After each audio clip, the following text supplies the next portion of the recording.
What do you even say when someone asks who's the strongest? This nonchalant Mangekyō Amaterasu spammer psychopath erased the league, the MLA, and all for one without breaking a sweat. This man didn't just beat them, he cremated them. Every major threat either ash or empty. Izuku Midoriya became the strongest thing alive, and the one every woman in the story wanted. Welcome, legends, to Chronos Recom. I wrote this story myself, so if you have any suggestions or what-ifs you want to see, drop it in the comments below. Also, just wanted to let you know I've got a Patreon set up now for anyone who wants to support the channel directly. You can get early access to stories, submit direct fan requests, and get exclusive content. It's totally optional, but if you want to help keep these stories coming, check it out. Links in the description. And don't forget to subscribe, like, and hit that bell so you never miss an upload. Let's dive into this story. The ceiling of the Musutafu Central Bank came down at 3:14 in the afternoon, and it came down because a hero wanted to look good on camera. His name was Blastwave. Third-year pro, mid-tier ranking. A quirk that turned the air in his palms into concussive shells. Three men had walked into the lobby with a slate-skin quirk between them and a demand for the vault. Blastwave could have waited for backup. He could have talked. Instead, he saw a news drone hovering outside the glass, and he decided that today was the day his rank went up, and he fired twice into a load-bearing pillar. 7-year-old Izuku Midoriya was sitting on the floor by the customer service desk with an All Might notebook open on his knees, drawing a cape. He remembered the sound before the pain. A deep, groaning crack, like the building had been holding its breath for 40 years and finally let it out. Then the ceiling folded. Marble, rebar, ductwork, a chandelier the size of a car. People screamed in the way people only scream once in their lives. And in the half-second before the world buried him, Izuku felt two arms scoop under his ribs and a body come down over his like a roof. His mother did that. Inko Midoriya, 5'2", 39 years old, a woman whose quirk could pull small objects toward her from a short distance, and could do exactly nothing about 6 tons of concrete, put her son under her chest and her back to the sky. The impact drove the air out of both of them. After that, there was blackness and dust and a pressure that made his ribs creak. He could smell copper. He could hear 100 small sounds. Dripping, settling, somebody sobbing far away and closer, right against his ear, his mother breathing in short, wet hitches, like a person trying to lift something too heavy with her lungs. Mom. His voice came out as nothing. Mom, get up. I've got you, she whispered. Blood ran off her chin and landed on his cheek. Warm. I've got you, baby. Close your eyes for me. Just close your eyes. He didn't close them. He looked at her instead, at the 6 inches of ruined space between their faces, and he watched the light in his mother's eyes begin to slide sideways. He watched her arms start shaking. He understood, with the total animal clarity that children are cursed with, that she was choosing to be crushed slowly so that he would live, and that she had maybe a minute left of being a person, and that there was nothing in his body that could stop it. He was born with no quirk. He'd been told at 4. 2 joints in the pinky toe, 1 doctor with a tired face, 1 word that had followed him for 3 years. And something inside Izuku Midoriya refused. It wasn't a thought. Thought was too slow. It was a scream that never made it to his throat. A rejection that went past his mind and past his heart and down into the smallest rooms of him, into the mitochondria, into strands of code that had been sitting dormant since the day cells first learned to see. Every cell in his optic nerves lit at once. Something rewrote itself in the space of a heartbeat, and it rewrote itself wrong, and it rewrote itself perfectly. His eyes began to bleed. The pain was beyond description. 2 hot nails driven back through his sockets into his brain, and it lasted less than a second. And then the world came apart and reassembled itself in a way he could actually see. Dust hung in the air in individual grains, each one tumbling on its own axis. The rebar above him had 11 stress fractures, and he could count them. His mother's pulse showed in the vein at her temple as a slow, visible push. Emerald green burned out of his irises, and blood red rushed in behind it. and in that red, a black pinwheel turned, 3 curved blades locking into place around his pupils. And with the sight came words. Names in a language he had never studied, arriving whole like memories from a life he had already finished living. Susanoo. Orange light detonated out of Izuku's body. It came out of his skin as heat and pressure and something that felt like being loved by a furnace. Ribs of burning chakra unfolded around him and his mother, huge curved bones of light, a cage built by something ancient answering a child's refusal. The rubble screamed as it slid. 6 tons of collapsed ceiling lifted off Izuku Midoriya's back, tilted, and went crashing away across the lobby floor in every direction. Sunlight came down through the hole in the building. Rescue crews cut through the front doors 90 seconds later and stopped moving, all of them at once, because in the middle of a collapsed bank lobby, there was a 7-year-old boy kneeling in a skeleton of orange fire with his mother's head in his lap, wiping the dust off her face with his sleeve, blood running down both his cheeks like tears that had gotten the color wrong. One of the paramedics said afterward that the boy looked up at them, and that the look was the single most unsettling thing in his 11-year career. He didn't look grateful, the man said. He looked like he had made a decision about all of us. Izuku Midoriya lived. 3 surgeries, 4 months in a hospital bed, a titanium brace along the L3 and L4 vertebrae, and a walker for a year after that. She lived. That word did most of the heavy lifting in the Midoriya household for the next 8 years. The doctors gave Izuku's quirk a file and a label and a shrug. Unknown mutation, ocular manifestation, secondary energy projection. They asked him to demonstrate. He told them his eyes hurt too much, which was true, and he let them write unstable on the form, which was useful. He learned something in that hospital room that most people take 40 years to learn, and he learned it at 7 with his mother asleep in traction 6 feet away. The world would only leave him alone if it thought it already understood him. So he told it a small, boring story about himself, and then he went to work. Blastwave was suspended for 2 months and returned to active duty with a public apology and a slightly higher ranking, because the footage of the collapse went viral, and the algorithm doesn't distinguish between famous and infamous. Izuku watched the press conference on a hospital TV with a cup of pudding in his hand. He never spoke the man's name again, then or ever. He simply understood that the system that was supposed to protect his mother had been designed by people who thought the collapse was a public relations problem. He decided he would never lose anyone again.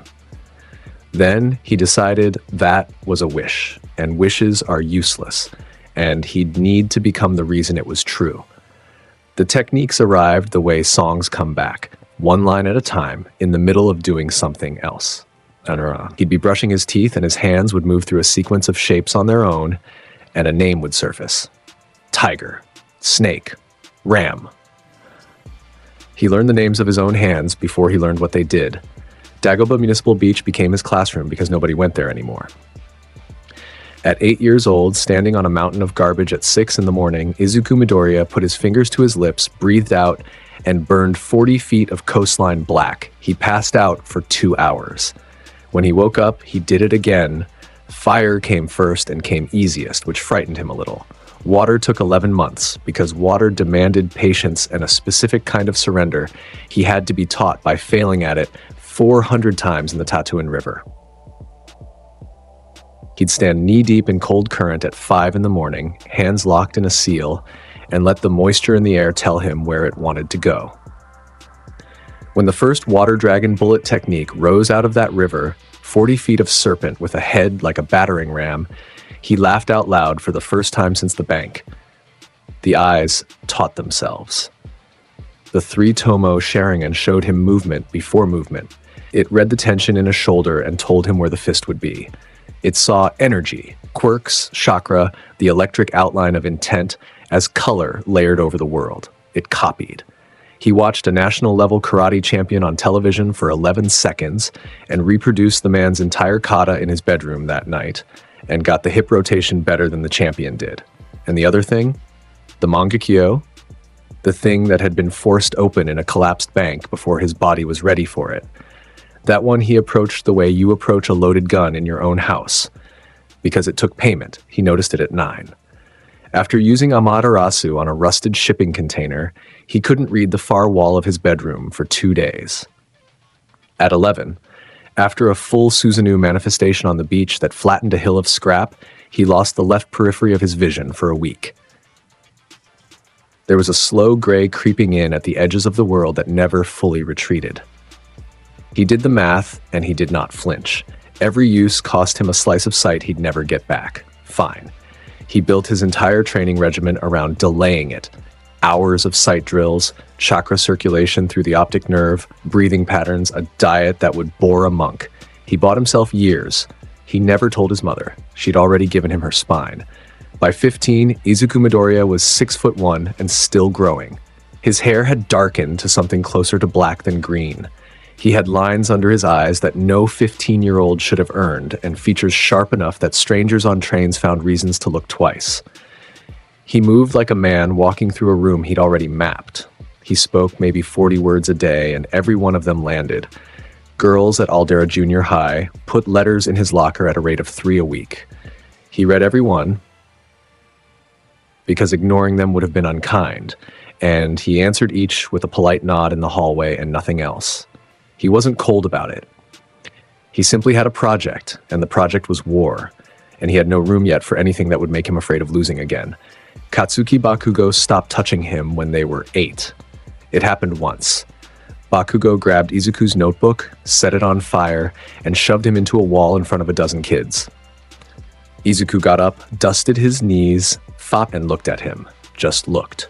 For 1 second, Katsuki Bakugo stood in a hallway where every window, every locker, every square inch was covered in black crows, and all of them were staring at him, and somewhere behind them a voice that sounded exactly like his own asked him what he thought he was. Then, the hallway was a hallway. Izuku picked up the burning notebook, patted the flames out with his bare palm, and walked to class. Bakugo never laid a hand on him again. He also never stopped hating him, which anyone could have predicted. Hate is what pride does when it meets something it can't move. 2 months before the UA entrance exam, a villain with a body made of sludge came up out of a drainage tunnel under the shopping district and swallowed Bakugo whole as a hostage. Izuku happened to be 40 meters away, buying groceries. He set the bag down on the pavement. He walked into the alley, past 2 pro heroes who were arguing about property damage protocols, put his hands into a seal, and drew every drop of moisture out of the air in a 15-meter radius. The sludge villain lost roughly 60% of its body mass in 4 seconds. It shrieked, tried to reform, and found that the water it needed was hanging above it in a compressed sphere with a 15-year-old holding it there. Bakugo fell out of the collapsing mass onto the asphalt, coughing, furious, alive. All Might arrived 11 seconds after it was over, cape snapping, smile already loaded, and found a hostage sitting up on the ground and a boy screwing the cap onto a 2-liter bottle full of a subdued villain. The #1 hero in the world stared at the bottle, then at the boy. "Young man," All Might said. "Your name?" "Midoriya." He handed over the bottle. "The tunnel grate on 4th is broken. That's how it got in. Someone should file it." They talked for 11 minutes on a rooftop. All Might, who had never in 20 years found a candidate who made him feel like the second strongest person on a roof, coughed blood into a handkerchief, deflated into the gaunt frame under the muscle, and offered Izuku Midoriya the greatest power in the history of the world. Izuku listened to the whole story of One for All without interrupting once. Then he said, "Give it to someone who needs it." He bowed, thanked him for the offer, and left. All Might sat on that roof until the sun went down. The UA entrance exam practical began with a horn and a stampede of 200 teenagers. 199 of them ran. Izuku Midoriya walked through Gate B with his hands in his pockets. Faux City Zone B was 8 square blocks of concrete built to be broken, and it broke immediately. Glass, gunfire, the whine of servos, kids screaming quirk names at machines. Izuku strolled up the middle of the main avenue like a man out for air, red eyes turning, cataloging, sensor placement on the drones, wind direction, 3 collapse risk buildings. The girl on his left who had already stopped to help a boy up and lost 15 seconds doing it. 9 3-pointers came around the corner in a wedge and locked onto him. He kept his hands in his pockets. The lead machine's optics met his for a fraction of a second, and Izuku pushed a picture through that contact. 9 hostile targets where 9 allies stood, and the wedge tore itself to pieces. Metal folded metal. Arms came off. A drill went through a chassis. It took 11 seconds, and at the end of it, he was standing in a crater of scrap with a coating of dust on his shoulders and 9 kills to his name, having never taken a hand out of his pocket. Somewhere above him, a monitor room went silent. "Did he do that?" asked Snipe. "What did he do? Ectoplasm, did you see anything?" He looked at them. Ectoplasm said, 2 blocks east, a 2-pointer's missile pod misfired into the 3rd floor of an office building and took out a support column. The facade came off in one enormous sheet. Under it, on the rooftop of a 2-story shop, a black-haired girl in a tracksuit was in the middle of pulling a riot shield out of her own forearm and had 2 full seconds too few. Momo Yaoyorozu heard the sound above her and knew with total clarity that her physics had run out. Then the air beside her filled with crows, 100 of them, maybe more, coming out of nothing with a noise like a hard rain, wings and black feathers and one long, ragged caw. And out of the center of the flock, a boy formed, mid-stride, already moving. An arm went around her waist. Her feet left the roof. The building came down where she had been standing.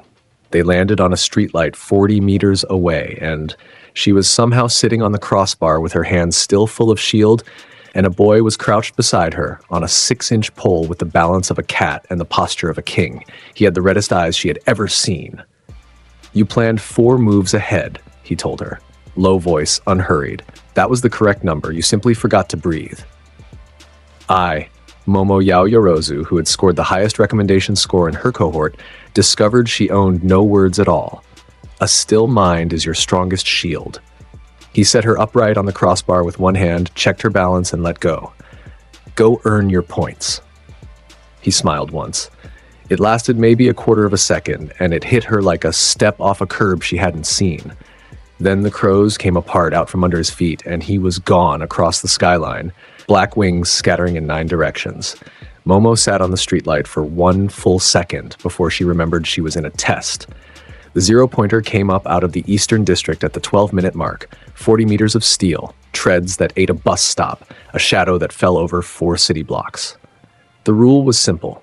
The rule was universal. The rule was that you run. 22 students ran.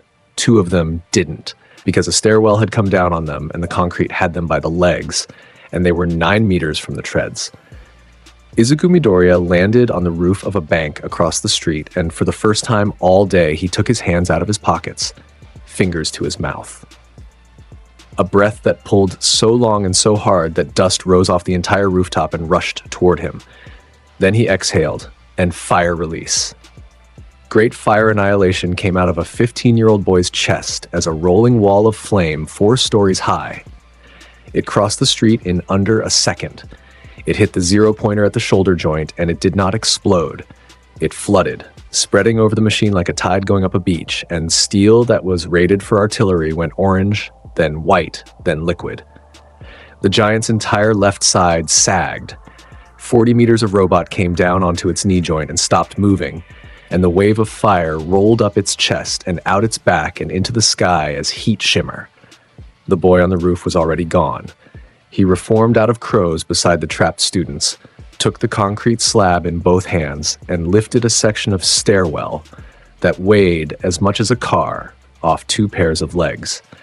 He carried the girl out first. He came back for the boy. He set them down on the curb, checked one of them for shock with 2 fingers on the pulse point, and stood. The horn sounded. In the monitor room, nobody moved for a while. Then Present Mike leaned forward, checked a screen, checked it again, and said a word that got cut from the official recording. "Read it out," Nezu said, sipping tea. He sounded delighted, which was somehow worse. "Examinee 2153, Midoriya, Izuku." Midnight's voice came out slower than she meant it to. "Villain points, 111. Rescue points, 64. "That's 175, Snipe said. "The record is 92. The record is from a kid who's now the number 4 hero in Japan." "He never threw a punch," Ectoplasm added. "I went back through all 41 minutes. He struck exactly 0 opponents with his body." All Might stood in the corner of the room with his arms folded, staring at a frozen frame of a boy walking out of a burning street with his hands back in his pockets, and thought about a rooftop and a bottle and 4 words: give it to someone who needs it. Put him in 1A, Nezu said. Class 1A on the first morning was 20 desks, 20 egos, and 1 man in a sleeping bag. Izuku took the seat at the back by the window and said nothing for the first 11 minutes, which was long enough for the room to develop a theory about him. That's the guy, Kaminari whispered. 175, the crow guy. He's so tall, Ashido said. That's illegal. Nobody's allowed to be that tall and have a face. He melted the 0-pointer, Sero said. Melted, with his mouth. Shoto Todoroki looked at him once from across the room, the way one loaded weapon regards another, and turned away. Katsuki Bakugo did not look at him at all, which took considerably more effort. Momo Yaoyorozu sat down 2 seats over, arranged her pens in a row, and lost approximately 40 minutes of her first day to the discovery that the boy who had picked her up off a rooftop was going to be in her homeroom for 3 years. Shota Aizawa unzipped his sleeping bag, told 20 students that the whole idea of an entrance ceremony was a waste of time, and marched them out to the field for a quirk apprehension test with expulsion on the table. He'd done it for 6 years. He enjoyed it in the way a dentist enjoys a difficult root canal. It went sideways at the softball throw. Ochako Uraraka floated her ball and posted infinity, which got applause. Bakugo blew his to 705.2 meters, which got a whoop out of him and a scowl from everyone else. Then Aizawa read the next name off the list, and a boy came to the circle who had spent the last 4 events doing exactly enough to be 3rd place in each of them, and Aizawa's eyes narrowed because he had noticed. Midoriya, any range you like. Izuku looked at the ball in his hand, then he looked at the field. May I use a tool? Define tool. He pulled a strip of thin steel wire out of his sleeve, wound it around the ball twice in a movement too fast to follow, and threw. The ball went out at an angle nobody in the class understood, hooked hard at 300 meters as the wire pulled, caught a crosswind that Izuku had checked twice with his hair, and came down on the far edge of the field. The scoreboard read 903.6. He slingshotted it, Ida said, pushing his glasses up so hard he nearly removed them. That is, the sheer force alone. How are his fingers intact? Aizawa stared at the number, then at the wire coiling itself neatly back into a boy's sleeve, and felt an old professional itch at the base of his skull. He'd worked with underground pros for 15 years. He knew what the difference looked like between a kid with a strong quirk and a person who had trained for something. He erased quirks for a living. He decided, on that field, that he wasn't going to try it on this one until he had to. Nobody was expelled. Aizawa told him the expulsion threat was a rational deception and walked away. Bakugo threw his gym shoe at a wall. The battle trial was 2 days later, and the teams were drawn out of a box by All Might himself in a costume that took up a third of the room. Team A, Midoriya and Yaoyorozu. Team D, Bakugo and Kirishima. Bakugo's grin came up so fast it looked painful. The setup was hero versus villain. 5-story concrete building, 1 fake nuclear payload on the 4th floor, 15-minute clock. Team A drew heroes. Team D drew villains. In the prep room, Momo laid a blueprint on the table and started talking, and once she started, she went at 400 words a minute. Structural weak points, sightlines, ventilation shafts, whether the payload was likely to be centered or corner-placed, how many decoy payloads she could create in 90 seconds, whether decoys were unethical under the rules, whether asking about ethics was itself a waste of the clock, whether 2 fingers touched her forehead. She stopped talking with a small, audible click of her teeth. They'll be on the 4th floor, Izuku said. Bakugo won't defend. He'll hunt. Kirishima will guard the payload alone, and Kirishima will apologize while he does it. He tapped the blueprint once. Take the east stairwell. Talk to him. You'll win that conversation before you win the fight. And you? I'll take the one who's coming for me. Momo's ears went pink, and she covered it by folding the blueprint into 8ths. You always do that. You always need it. That is, I am perfectly capable of. You're the smartest person in this building, Izuku said, standing. You lose 60 seconds every time you check your own work 3 times. He paused at the door. You've never once been wrong on the second check. She stood there holding a folded blueprint after he left and had to physically remind her lungs of their job. The exercise began. 19 students crowded into the monitor room with all might. Izuku entered the ground floor at a walk. He got 11 meters down the central corridor before the wall on his left came apart in a spray of concrete and Katsuki Bakugo came through it screaming. He'd planned it for 2 days. Point-blank right hand, straight to the face, full charge, an explosion big enough to take a car door off. He'd told himself it was a fight. It was, in fact, 4 years of being dismissed and 9 months of watching a boy he had spent his childhood stepping on become the only name anyone at UA said out loud. The palm connected with the air an inch from Izuku's nose. The explosion went off. It stopped. Not blocked. Not deflected. Stopped, hanging in the corridor as a frozen orange bloom with the shockwave already halfway up the walls. And Bakugo blinked once, and the corridor was gone. The sky was red. It was red from edge to edge, boiling like a lid was on it, and Katsuki Bakugo was hanging upside down from a ground that had decided to be above him. Black crosses stood in ranks out to a horizon that curved the wrong way. His arms were bound to one of them, and his gauntlets were gone, and his hands wouldn't spark. Izuku Midoriya stood in front of him with a spectral katana held loose at his side, and his voice came from every direction at once, from the sky, from the ground, from inside Bakugo's own skull. "This is Tsukuyomi," he said. "In here, I control time, space, and everything you feel. Let me go. You will spend 72 hours in this place." Bakugo laughed, because laughing was the only weapon he had left. "You think 3 days is gonna..." The first hour took the skin off his hands. Not with fire, with the thing he was most afraid of, which was watching them stop working. Hour 6 was the sludge villain again, and again, and again. And every time the hands came apart in the slime, somebody rescued him. And every time it was a different classmate. And every time they told him it was fine. Hour 19 was a ceiling coming down on a woman in a bank lobby, and Bakugo underneath, unable to lift it. Hour 40 was silence and an audience. Hour 71 was Katsuki Bakugo standing on a stage in front of the entire country, and the country politely waiting for him to be somebody, and nothing happening. At hour 72, Izuku walked up to the cross and looked at him with those turning red eyes, and Bakugo, who had never in his life stopped talking, not once, not when he broke his arm at 9, not when he was swallowed alive by a villain, had nothing left in his throat but breathing. "You are weak," Izuku told him. "Why are you so weak?"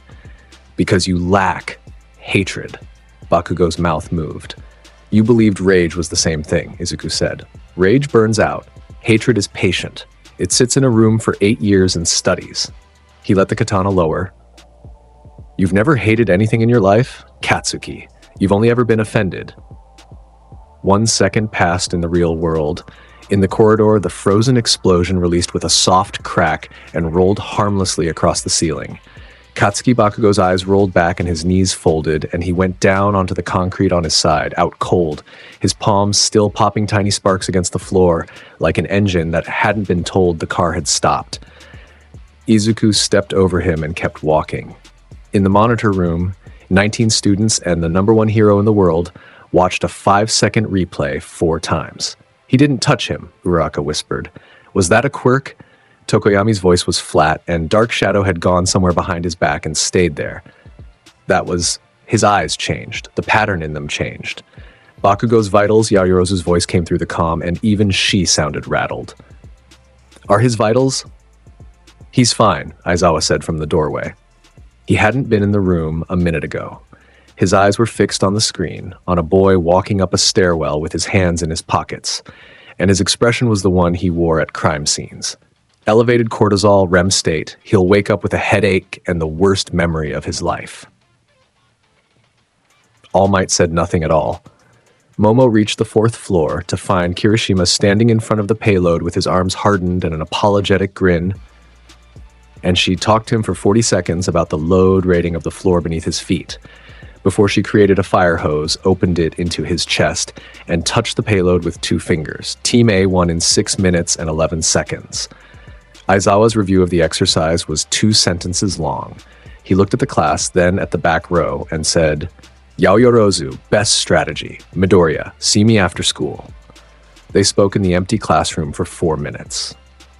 Whatever that was, Aizawa said, you've used it before, on a person, more than once. Yes, you held back today. I did. Aizawa looked at him for a long moment. Underground work has a rule, never show your ceiling to anyone who might stand in front of you later. I know the rule, Izuku said. I'd like to add one. Never let the person in front of you learn what you can do from a body on the ground. The homeroom teacher of Class 1A, a man who had erased 200 quirks and buried 3 friends, nodded once and let him go. Katsuki Bakugo woke up in Recovery Girl's office and asked for a glass of water in a voice nobody recognized. He didn't speak in class for 2 days. On the 3rd day, he cornered Izuku on the stairs and stood there with his fists locked at his sides, breathing hard, and asked one question. What was that place? Somewhere you've already been, Izuku said. I only turned the lights on. Bakugo stood on that staircase after he left with his hands sparking against his thighs and something behind his sternum that he refused to give a name to. He trained twice as hard from that week forward. He also, without ever announcing it, stopped shouting at Kirishima. Nobody connected the 2 things except Izuku, who connected everything. 2 weeks later, 3 buses drove out to the unforeseen simulation joint, and a rip in space opened over the central plaza. 72 villains came out of it. 13. Get the students out, Aizawa said, already pulling his goggles down. Kaminari, call the school. Everyone else, stay behind. The mist reached them first. Kurogiri spread himself across the entrance stairs like a spill going the wrong way up, and 18 students were pulled apart across the facility in the space of a breath.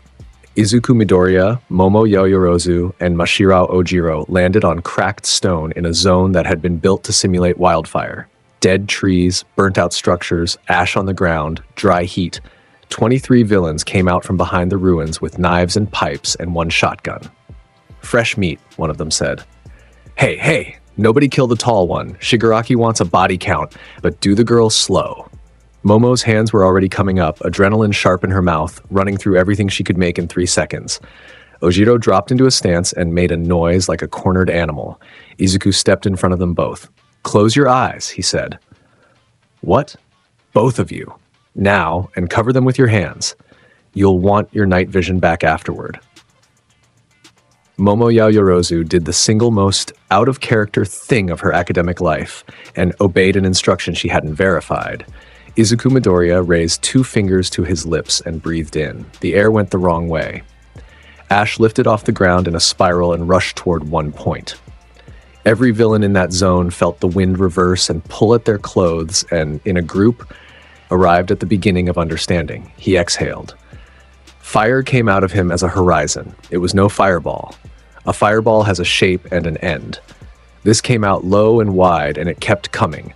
An ocean of flame that poured across the zone floor and up the walls of the ruins and over the tops of dead trees, and it swallowed 6,000 square meters in under 3 seconds. Steel pipes went soft. Knife blades ran. The shotgun cooked off in a man's hands as he threw it away. The fire didn't chase them, it simply was everywhere they had been standing, and it drank every molecule of oxygen in that zone and left them a choice between burning and suffocating. Izuku shaped it. That was the part Momo would think about for years afterward, once she'd worked it out, that the flame went around 3 of them, the youngest 3, the ones who had panicked and run instead of charging, and it took their air and their consciousness and left their skin. 20 seconds later, the fire pulled back into nothing like a tide going out. 23 villains lay on scorched stone, all breathing, none awake. Ojiro opened his eyes and looked at a world made of charcoal and let out a sound that was mostly air. You can look, Izuku said. His shoulders rose and fell once. Aizawa is in trouble. How do you? Momo started. Because the strongest thing they brought is in the plaza, and Aizawa went toward it. He held out both hands. Take my arms, don't let go, and don't breathe in. The world became wings. They came apart into crows, 100, and then 1,000, black bodies pouring up out of the ash in a column. And Momo Yaoyorozu experienced 11 seconds of being nothing but noise and feathers and a boy's grip on her wrist, and she would never in her life describe it accurately to anyone. They reformed on the steps above the central plaza. Below them, the fight was already lost. Shota Aizawa was face down on the concrete with one arm bent the wrong way and the other broken in two places, held there by a hand the size of his chest. The thing holding him had exposed brain matter above its eyes, a beak of a mouth, and no expression whatsoever. Tomura Shigaraki crouched next to them, scratching his neck with all 5 fingers, and Kurogiri hung nearby. And 30 other villains stood in a loose ring watching a man have his elbows removed. Erasure is such a bad matchup, Shigaraki was saying. You can only look at one thing. Nomu's got shock absorption. Nomu's got hyper-regeneration. Even All Might can't put him down. You understand? It's invincible. It's the most expensive thing anyone has ever built, and you're going to die under it, and then 13 children are going to. Every quirk has a weakness. The plaza turned as a single body. A boy stood at the top of the stairs with 2 students behind him. He was very tall and very still, and blood was running down his right cheek from the corner of his eye in a single line. His right eye had changed shape. Where the 3 Tomoe had been, a black shape now turned. A pinwheel of curved blades that made the human part of the brain want to look away. Shigaraki started to laugh. Oh, is this the... Shock absorption cannot absorb heat, Izuku said. Regeneration cannot outpace ignition. He looked at the Nomu, and the world held its breath. There was 1 full second of absolute silence in the unforeseen simulation joint. No wind, no scratching. 31 villains and 2 students and 1 downed hero all stopped making noise at the same instant, the way animals do before an earthquake. Then black fire came out of the air. Amaterasu didn't travel. It arrived. It appeared on the Nomu's exposed brain, and both forearms as flame, the color of a hole in the world, and it made no sound of its own. And the temperature in the plaza jumped so fast that the concrete under the creature's feet cracked in a spider web 3 meters across. The Nomu screamed. It had never made a sound before that moment. Not when All Might's protege shot it. Not when it was built.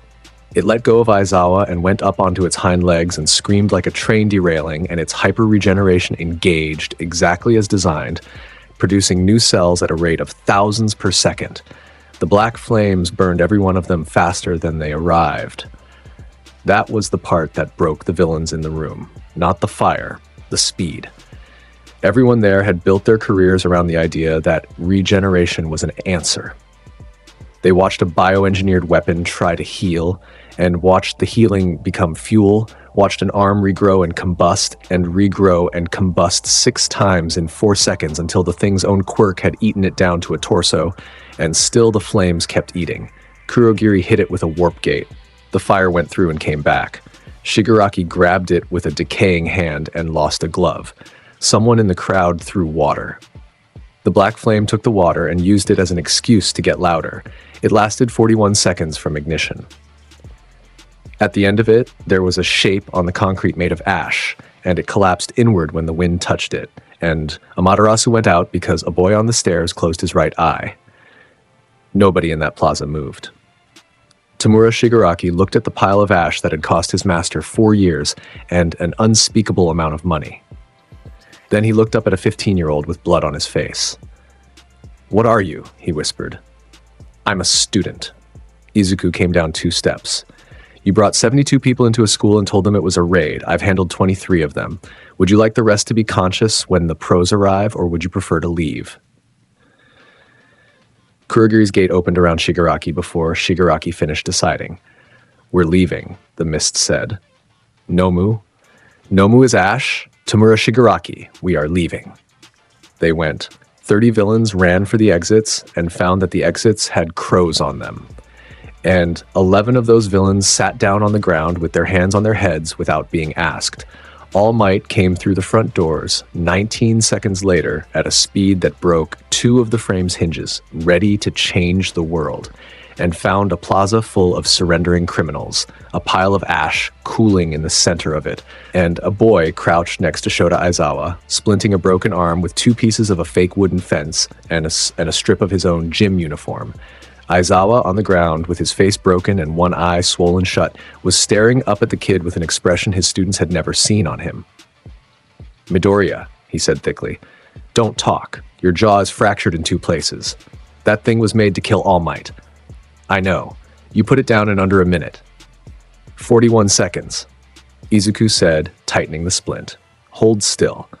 Aizawa laughed, which hurt enormously, and then lay on the concrete, looking at the ceiling, while a child who fought like a war criminal set his arm and thought about the fact that he had spent his career telling students that the difference between heroes and villains was restraint, and had just watched the most restrained person he'd ever met choose once to stop restraining. The news cycle after the USJ lasted 11 days, and it had exactly one subject.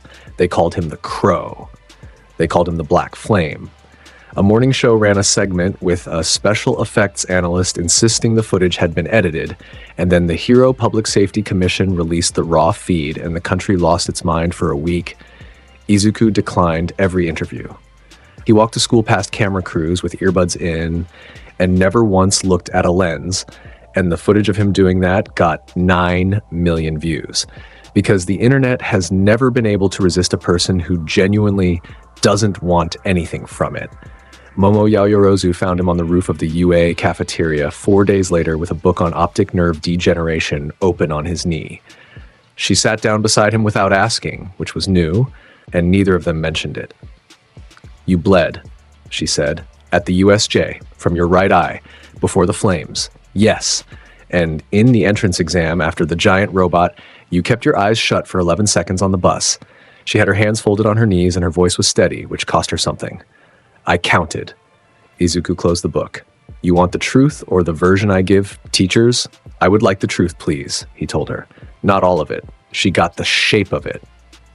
2 techniques that came from the shifted eye: a cost per use, paid in sight, permanent, cumulative. A projected timeline he'd built himself from 3 years of data. Momo Yaoyorozu looked out over the campus for a while. "How long?" she said. "With the training regimen, 11 to 14 years before it's a problem. Without it, 4. That's nothing. It's a career," he said it easily. "Most pros retire in 15 years anyway. I intend to be finished by then." "Finished with what?" He didn't answer that one, and she was smart enough to file it instead of pushing. "You've told nobody," she said. "I've told you." Momo's hands tightened in her lap. Whatever she'd been about to say next started building steam and turned into 6 other sentences at once. That he had a responsibility to inform the school, that there were experimental treatments, that she could create compounds if she knew the molecular structure, that there had to be a way to... 2 fingers touched her forehead. "You're doing it again," Izuku said. "I am not doing. You've made 3 arguments and you're on the 4th. And every one of them assumes I haven't thought about this every day for 8 years. His hand dropped. His voice went somewhere lower and warmer than the one he used on the rest of the world. "I'm going to be all right, Momo. And when I need somebody who can build something impossible out of nothing, I already know where she sits." She stared at the concrete between her shoes and said, "That was manipulative. It was true. Those are frequently the same thing." But her ears had gone red again, and she stayed on that roof with him for the rest of lunch, and neither of them said what it was. The UA Sports Festival is broadcast to 60 million people. That year it drew 91, they came for one boy, and UA's administration knew it, and Nezu sold the advertising accordingly. The first event was a 2-kilometer obstacle race, and the first obstacle was every student in 3 years trying to fit through one gate. Izuku was in the middle of that crush when Todoroki froze the ground, and Izuku simply walked over the ice without slipping, because the Sharingan showed him the friction gradients as color. He placed second. He placed second on purpose, 6 centimeters behind a 3rd year with a jet quirk, because placing first in the first event meant being the target in the second, and being the target meant showing more of his hand than the day required. Nobody understood that at the time. Aizawa understood it, watched him do it from the booth, and put his face in his hands. The second event was new that year. Nezu had scrapped the cavalry battle and built something he called the Gauntlet. 42 students, 1 kilometer of urban obstacle course, and 1 flag at the top of a 200-meter tower with a helical stair. Any quirk, any tactic, first 16 to touch the flag advance, and the flag had a 30-second cooldown between touches. It was chaos of a very high grade. Bakugo blew the doors off a stairwell and went up the outside of the building. Todoroki built an ice ramp and rode it. Tsukuyomi went up the shaded side of the tower like something out of a folk tale. Momo created a pneumatic launcher, and it worked, and she was one of the first 8. Izuku Midoriya arrived at the base of the tower in 9th place, looked up 200 meters, and put his hands in his pockets. Then he became crows. The flock went up the outside of the tower in a black spiral, and 91 million people watched a column of birds climb a building, and the column reformed at the top into a boy who touched a flag and then stood there looking out over the city, waiting for the cooldown. 4 students arrived behind him in the next 20 seconds. He stepped out of the way for each of them. "He's helping them," Present Mick screamed into his microphone. "He's holding the door." "Listeners, he is holding the door open at the top of the tower." "Aizawa, my man, what am I looking at?" "A kid conserving energy," Aizawa said, "and making sure the tournament bracket has people in it who are worth his time." Up in the private boxes, the pro heroes had abandoned any pretense of decorum. Endeavor had been standing since the obstacle race. Hawks, who had come as a favor and expected to be bored, had one boot up on the railing and his wings half open. The number 7 hero was on the phone with his agency. 2 of the top 20 were, at that exact moment, filing internship requests for a first-year student in violation of the customary timeline. And Nezu's office received 112 requests for Izuku Midoriya before the second event ended, which was more than the previous record for an entire festival across all 3 years. He advanced to a bracket of 16 and won 3 matches in a combined time of 1 minute and 51 seconds. The first opponent, a 3rd year with a quirk that turned his forearms into drills, charged and then sat down on the arena floor weeping because he had walked into 11 seconds of his own worst memory and been let out again. Midnight called it after he refused to stand. The second was a 2nd year with sound manipulation who never got a sound off because Izuku threw a single shuriken with a wire on it through the strap of her amplifier and pulled her off the platform with a movement of 2 fingers. The third was Fumikage Tokoyami, who was very good, and whose dark shadow was very fast, and who spent 9 seconds having the single most educational experience of his adolescence. Izuku read the shadow's movement, put a hand on Tokoyami's shoulder, and lit the entire arena with a burst of flame so bright that the beast recoiled all the way into its host, and then walked him out of bounds with a palm between the shoulder blades. "Your partner fears fire," Izuku told him at the edge. "Train in the light, and it will fear less. You'll be top 10 someday." Tokoyami stood there holding his own arm and had to go sit down. The semifinal was Shoto Todoroki. The stadium had been loud for 4 hours. It went silent when those 2 walked out, and Present Mike actually stopped talking, which had never happened in 11 years of him doing that job. Todoroki looked at him across 40 meters of dirt. "I've watched everything you've done today. Then you know your ice will hold me for look-a-dee for 2 seconds. I know." Frost climbed up his right arm and out over the ground. "It only needs to hold you for 1. He led with everything. The first glacier went out in a wave and took up a 1/3 of the arena, 6 meters tall, spikes like a cathedral organ. The second locked the ground in front of it. The third came down from above. Todoroki Shoto had been trained since the age of 5 by the number 2 hero in Japan, and he was, by any measure that year, the strongest first year in the country other than the one standing in front of him. Izuku walked into the freezing mist without changing his pace. The ice broke where he moved. Not around him, where he moved, because he was on the other side of it before it finished forming, reading angles, stepping through gaps that existed for a 1/3 of a second. He came out of the mist 8 meters from Todoroki with frost in his hair and both hands in his pockets, and he stopped. "You've used your right side 41 times today," Izuku said. Todoroki's jaw locked. "Your left has been idle since you were 5 years old." He tipped his head slightly. "You reject half of your own soul to punish a man who isn't even in this ring. He's in the stands. He's in the stands watching you handicap yourself and calling it defiance." Izuku's voice stayed low and level, and the microphones on the arena floor picked up every word and pushed it out to 91 million people. "You've built a life out of a refusal. It has cost you every fight you almost lost and every friend you almost made. Your mother didn't scar you to make you into a monument." Something moved behind Shoto Todoroki's eyes. Don't talk about my mother. Then let me talk about you. Izuku took one step closer. You believe using your fire makes you his. You have it backwards. Every day you refuse it, you obey him. You've let him own half your body by never touching it. Shut up. The ice came up in a wall and burst apart under his own hand. I will win. I'll win everything without using his damn fire. Izuku let out a breath. He who forgives and acknowledges himself, that is what it truly means to be strong. The stadium heard it. 60,000 people in the stands and 91 million on screens heard a 15-year-old boy say that in a voice that carried like a bell, and something in Shoto Todoroki's chest broke open in front of the entire nation. His left side ignited. It came out of him as a column of fire that punched 40 meters into the sky and turned the frozen arena into a fog bank. And up in the box, Enji Todoroki rose to his feet with an expression nobody photographed in time. Then Todoroki dropped into a stance he had never used in his life, right hand forward and left hand back, and put out everything he had, a driving wall of flame with a spearhead of ice inside it, fire feeding the pressure and pressure sharpening the ice, an attack that would have gone through a concrete building and out the other side. The stadium's dampening barriers registered it as a Class 3 event. That is the classification they use for artillery.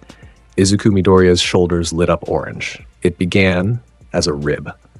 One curved bone of burning chakra, then a second, then a whole cage unfolding out of a boy's body with a sound like a cathedral organ hitting a note too low for the human ear. Ribs became a torso. A torso grew shoulders. Shoulders grew a head with horns and a face that was somewhere between a demon and a warlord. And the ground under the arena cracked in a ring 9 meters wide and pushed down 11 centimeters into the earth. Susanoo stood up in the UA Sports Festival Stadium, 30 meters of armored god made of orange light with a boy standing inside its chest. The air warped. The temperature dropped and then rose. 60,000 people made no sound at all. And the god raised its left arm, and in that arm was a mirror. The Yada mirror took the attack the way a lake takes rain. Fire and ice hit the shield's face, shield read them, and its own nature changed to answer them, and the two most powerful elements Shoto Todoroki could produce in his life came apart against it and went nowhere. No blast, no spray. The attack simply ceased to have properties, and the mist blew away, and the arena was silent. Todoroki stood there with his left arm still extended and steam pouring off his shoulder. Susanoo faded like a lamp turning down. Izuku crossed the distance in 2 steps. He was too fast for a boy to react to and too fast for the cameras to hold, and he was suddenly right there, close enough that Todoroki had to look up at him, and Todoroki's arms fell to his sides. 2 fingers touched his forehead. You did well, Izuku said. His voice had gone almost gentle. That was your fire, nobody else's. Sleep. Shoto Todoroki's eyes went soft and his knees gave, and he was asleep before Izuku's arm caught him. The silence in that stadium lasted 4 full seconds. Then 91 million people started screaming at once, and it took 11 minutes to get the crowd back under control, and Midnight had to be handed a microphone twice because she dropped the first one. I don't. Present Mike's voice cracked completely. Aizawa! Aizawa! What was the giant? What is the giant? Talk to me! Shota Aizawa looked at a slow-motion replay of a 30-meter armored warrior fading out of existence around a 15-year-old, took a long breath, and said, You'd have to ask him. In the box, Hawk slowly sat back down. Yeah, the number 3 hero said to nobody. Yeah, I'm gonna need that kid. Endeavor stood at the railing, looking at his son being carried out of the ring by the boy who had just talked him into himself. And for the first time in 11 years, the number 2 hero in Japan had nothing whatsoever to say. The final was Katsuki Bakugo. He walked out with his teeth bared and his palms already smoking, and he'd earned it. He'd gone through 4 opponents with a viciousness that had made the crowd go hoarse, and he stood across from Izuku Midoriya with everything he had left. No eyes, Bakugo said. You put me in that place again. I'll never forgive you. Fight me straight. Izuku looked at him for a long moment. Then he closed his eyes. The stadium made a noise like a wave breaking. Start, Midnight said. Bakugo came in with a scream and everything he had, and for 11 seconds it was the best fight of the festival, because he was genuinely ferociously good, because he had trained for 6 months with something behind him that he still couldn't name, and because Izuku Midoriya fought him with his eyes shut and hands that never left contact, reading him by air pressure and sound and the heat on his skin. He caught the 11th explosion in an open palm, took the force through his shoulder, turned it, and swept Bakugo's front leg out from under him. Then he put a knee on his chest, opened his eyes, and they were green. "Straight," Izuku said, as requested. "Get off me." You lasted 11 seconds. Nobody else today made 4. He stood and he offered a hand down. "Take it. 60,000 people are watching, and you have a career to think about." Katsuki Bakugo lay on the dirt for 2 seconds, and then he took the hand, and the noise the crowd made when he did could be heard 3 train stations away. He got the silver medal. He wore it. That surprised everyone who knew him and nobody who had been in that red sky place. Izuku Midoriya received 112 internship offers. He chose Sir Night-Eye. The agency was on the 11th floor of a building in Tokyo with no signage, and it ran on intelligence work, pattern analysis, and a foresight quirk that could watch 1 hour of a target's future in perfect detail. Night-Eye had submitted a single-page offer with a bullet point list of what he could teach and no compliments in it whatsoever. That's why Izuku picked it. Endeavor's offer had a photograph of Endeavor on it.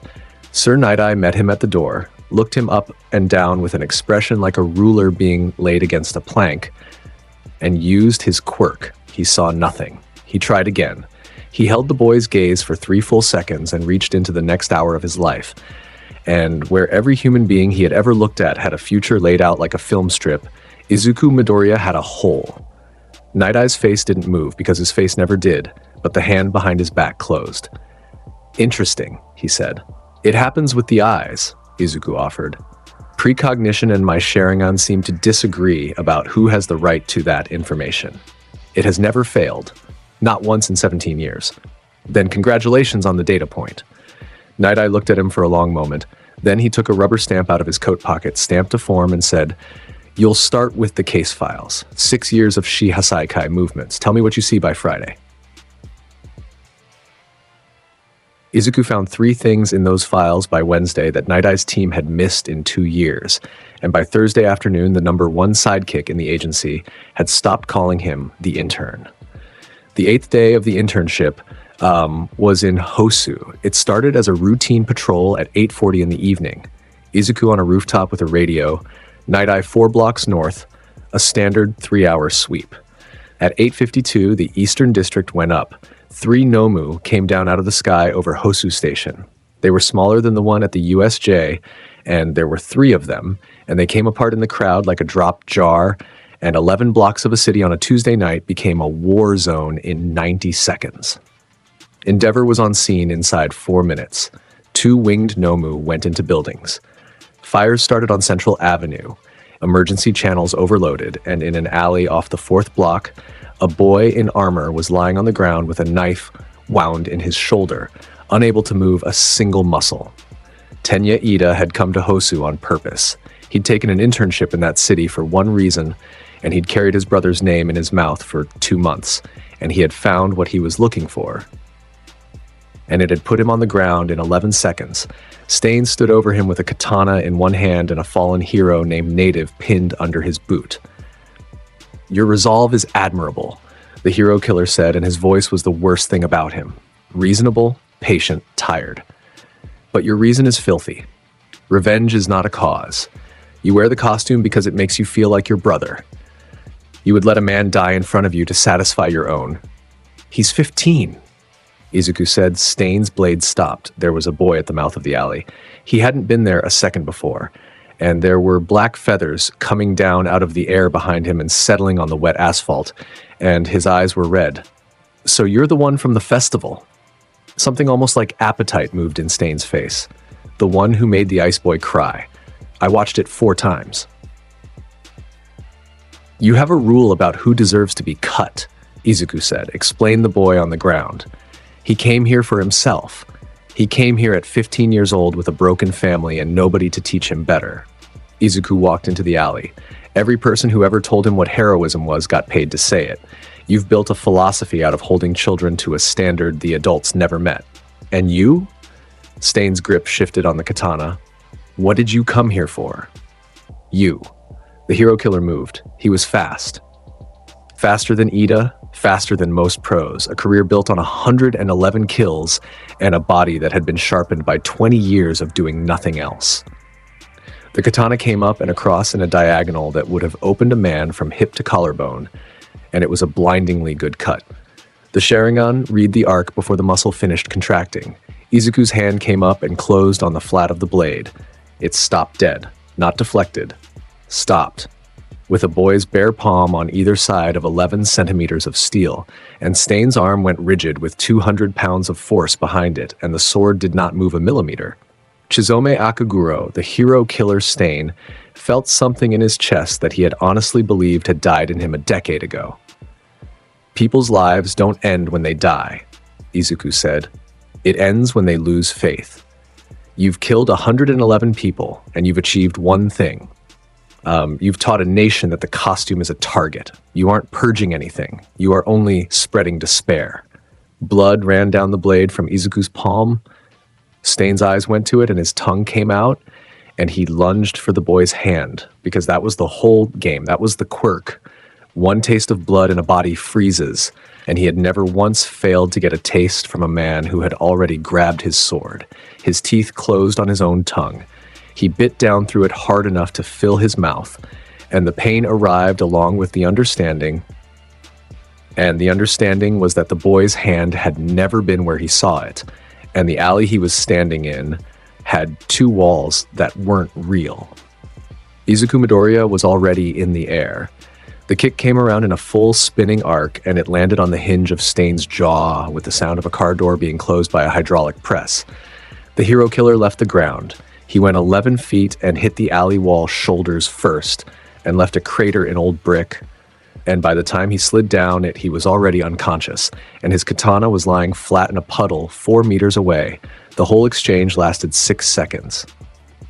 Tenya Ida lay on the ground with his cheek in the water, paralyzed, watching a classmate stand over the man who had crippled his brother and shake blood off one hand. No monstrous eye, no black flame, no 30-meter god. Just a hand and a foot and a mind. Izuku crossed to him, crouched, and pushed 2 fingers against the side of Ida's throat to check his pulse. Your carotid's fine. He cut the trapezius and it looks worse than it is. He tore a strip off his own sleeve and packed the wound. The paralysis is quirk-based. It'll release in 11 to 14 minutes. Ida couldn't speak. His eyes said everything. I know why you came, Izuku said. He wasn't unkind about it. You wanted him to look at you and know your family's name. That's a human thing to want. He tied the bandage off. Your brother is alive, Ida. He needs a brother more than he needs an avenger.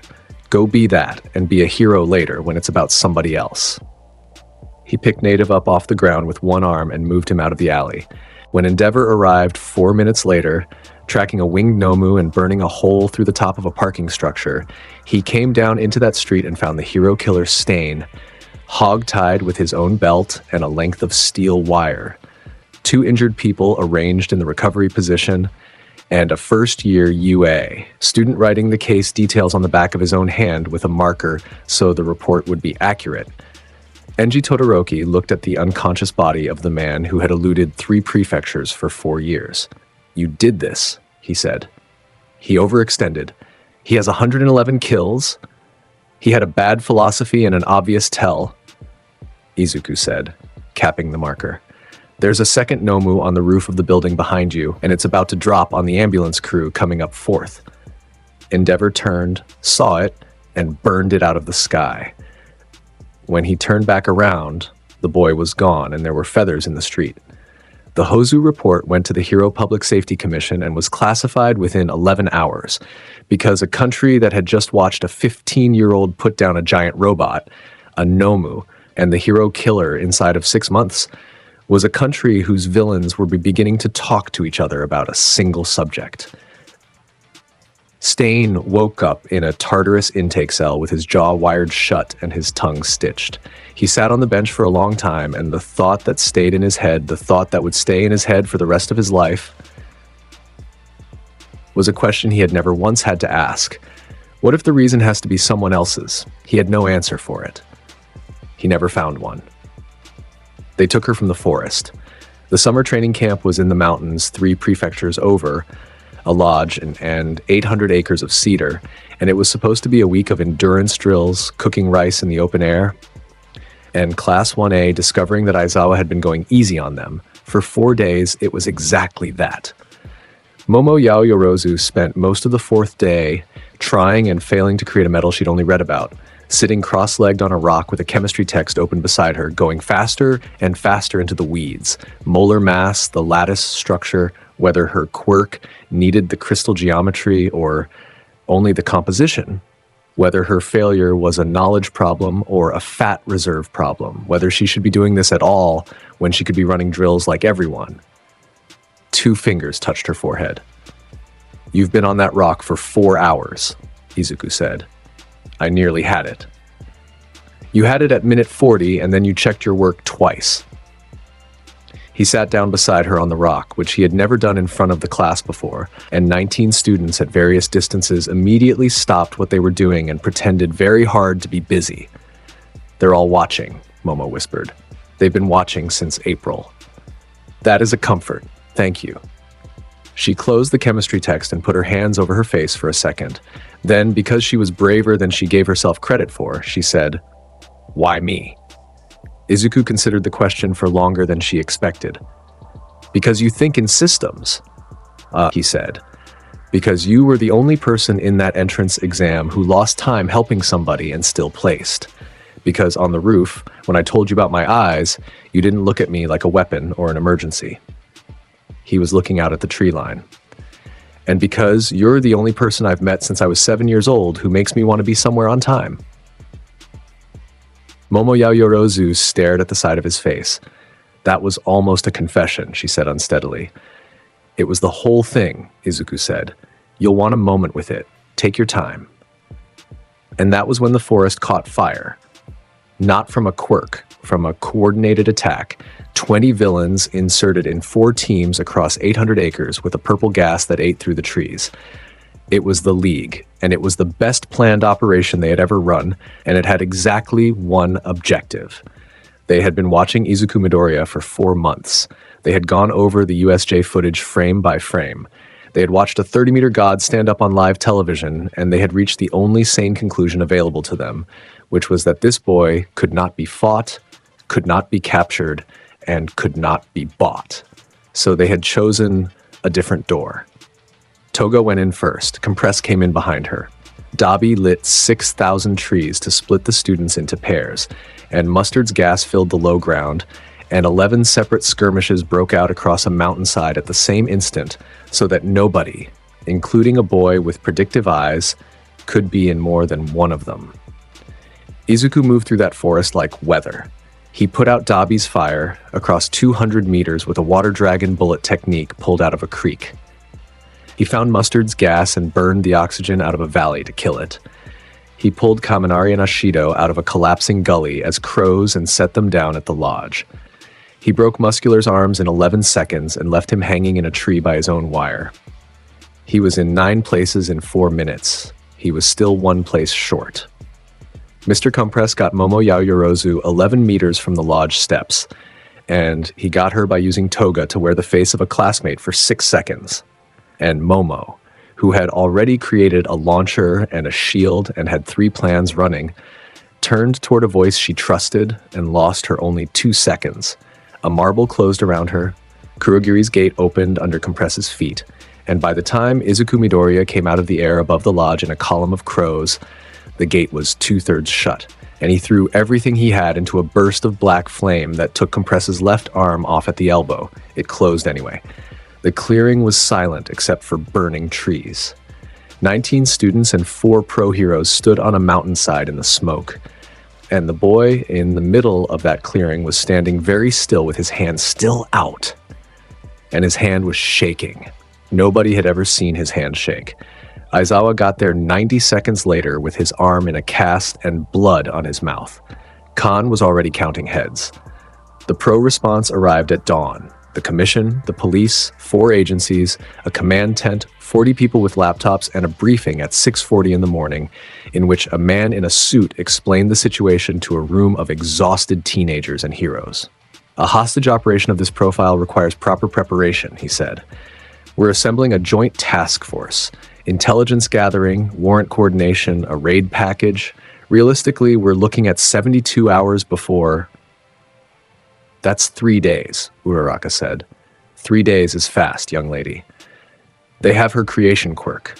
Momo's own classmates were the ones doing the math, because they were the ones who knew what she could do. She can make anything if she knows the structure. She can make anything. Do you understand what they're going to build with her? Izuku Midoriya stood up at the back of the tent and walked out. Aizawa followed him out into the gray light and caught his shoulder, and it was like grabbing a bridge support. Midoriya. They'll break her in 11 hours, Izuku said, still facing away. Not the way you're imagining. They'll be pleasant to her. Shigaraki will explain that the heroes are slow, and every hour that passes will prove him right, and she'll do the math, because she always does the math. He turned around. Aizawa let go of his shoulder. He had spent his whole career reading faces in bad light. He had looked at the faces of men who'd done unspeakable things, and men who were about to. He had never seen anything like the face of the boy standing in front of him at 6:44 in the morning on that mountain. There was no anger in it. That was the frightening part. They took her to make me come, Izuku said. It's the only correct move they've made in 6 months, and it's still the last mistake any of them will make. You go alone into a league stronghold and you're a 15-year-old vigilante with a body count. I'm aware of the paperwork. That's not. Aizawa stopped and pressed his knuckles into his eye. There is a version of tonight where I stand in front of you. There is, Izuku agreed. You'd lose 11 seconds and a shoulder and I'd still go. The two of them stood there in the smoke. Northwest, Aizawa said at last, and his voice was rough. Chatter's been coming out of Kamino Ward for 2 weeks. Bar with a false basement, warehouse district behind it. Nobody official has that yet. I know. Then why did you let me say it? Because you needed to have helped. Izuku Midoriya bowed to him, a full bow from the waist, which he had never given anyone at that school, and walked into the trees. Behind him in the tent, a boy with two-toned hair stood up and looked at the door for a long moment. Katsuki Bakugo was already standing. Neither of them followed because both of them understood, in the way that only people who have lost to someone truly understand, that this was not a place where they belonged tonight. He's going to kill them, Bakugo said. It came out flat. Todoroki kept looking at the door. I don't think that's what he's going to do, he said. I think he's going to do something worse. Izuku found her with crows. He'd been building the network for 8 years without ever telling a soul what it was for. Every crow he had ever summoned in Musutafu carried a fragment of his chakra, and they had bred, and they had spread, and there were roughly 4,000 black birds sitting on the rooftops of one city that were part of a single sensory organ belonging to one person. He sat on the floor of an empty maintenance room in Kamino at 9:15 that night with his hands in a seal and his eyes shut, and he pulled the network inside out. Reverse summoning is a simple idea done at a scale that breaks most people. He didn't bring the birds to him. He went to them. Thousands of small windows opening at once. A boy looking through 4,000 pairs of eyes across 11 square kilometers, filtering, discarding, hunting for one specific spiritual signature that he had memorized on a rooftop hop over a book about optic nerves. It took him 31 minutes. He found her in a warehouse behind a shuttered bar, 6 blocks off the water, in a room with chains and a chair and 11 people standing around her. Izuku Midoriya opened his eyes, and both of them had changed. He walked 6 blocks. He didn't hurry. He walked past a shuttered ramen stand and a vending machine and a boy on a bicycle, and every crow in the ward came off the rooftops and followed him, until there was a 15-year-old moving down the middle of a Kamino street at 10 o'clock at night, with 4,000 birds pouring along the buildings above him like water going the wrong way. The people who saw it called the police. 12 separate calls. All 12 said the same thing. Inside the warehouse, Momo Yaoyorozu sat in a chair with her wrists chained and 11 hours of her life behind her, and she had already worked out 3 ways to escape and rejected all 3, because Compress had said in a friendly voice that the building was rigged and that the students at the camp were being watched. Tamura Shigaraki crouched in front of her, scratching his neck. "You're being very reasonable," he said. "I appreciate that. Most people scream. Do you want to know what I want you to make? It's very simple. It's about 11 components and none of them are weapons. I want a distribution system. They'll come for me." They said 72 hours on the news. He gestured at a television propped on a crate. "That's the whole thing, isn't it? That's the joke. They have 140,000 heroes and a warrant system." He leaned in. "I'm going to be honest with you because I think you're smart. Your friend isn't coming either. He's very strong. He's also 15 and there are 11 of us, and we have you and strong people always." Every light in the warehouse went out. Then all 4,000 of them started screaming. The crows came in through the skylights, through the loading doors, through the ventilation and the broken windows on the north wall, and the sound of them in an enclosed steel building was beyond anything a human nervous system is built for. Toga went down onto her knees with her hands over her ears. Twice, made 4 copies of himself by accident, and all 5 of them shouted. Dabi threw fire at the ceiling and lit nothing except more birds. And in the middle of the floor, the flock came together and made a shape. He stood there in the black with the crows still settling on the girders above him, and his eyes were the only light in the building. 2 blood-red circles with pinwheels turning inside them. "Momo, I'm here." Her voice cracked on the second word. "I'm here. I'm fine. They have. I know what they have." He didn't look away from Shigaraki. "And close your eyes and put your head down. All the way down and cover them. This is going to get bright." She put her forehead against her knees. Tamura Shigaraki stood up off the floor and pulled the hand off his face, and to his credit, to whatever tiny credit history will ever give him, he tried to smile. "So the prodigy came alone," he said. Something in the room changed. It was very small at first. It was the way a boy's shoulders dropped a half inch, the way 11 months of stillness came off him like a coat, the way the crows above stopped moving all at once. Every criminal in that warehouse had spent a career learning to read the moment before violence, and every one of them read it, and every one of them was already too late. "You had one thing you needed to know about me," Izuku said. "You spent 4 months finding it. Kurogiri. You learned that I can be reached."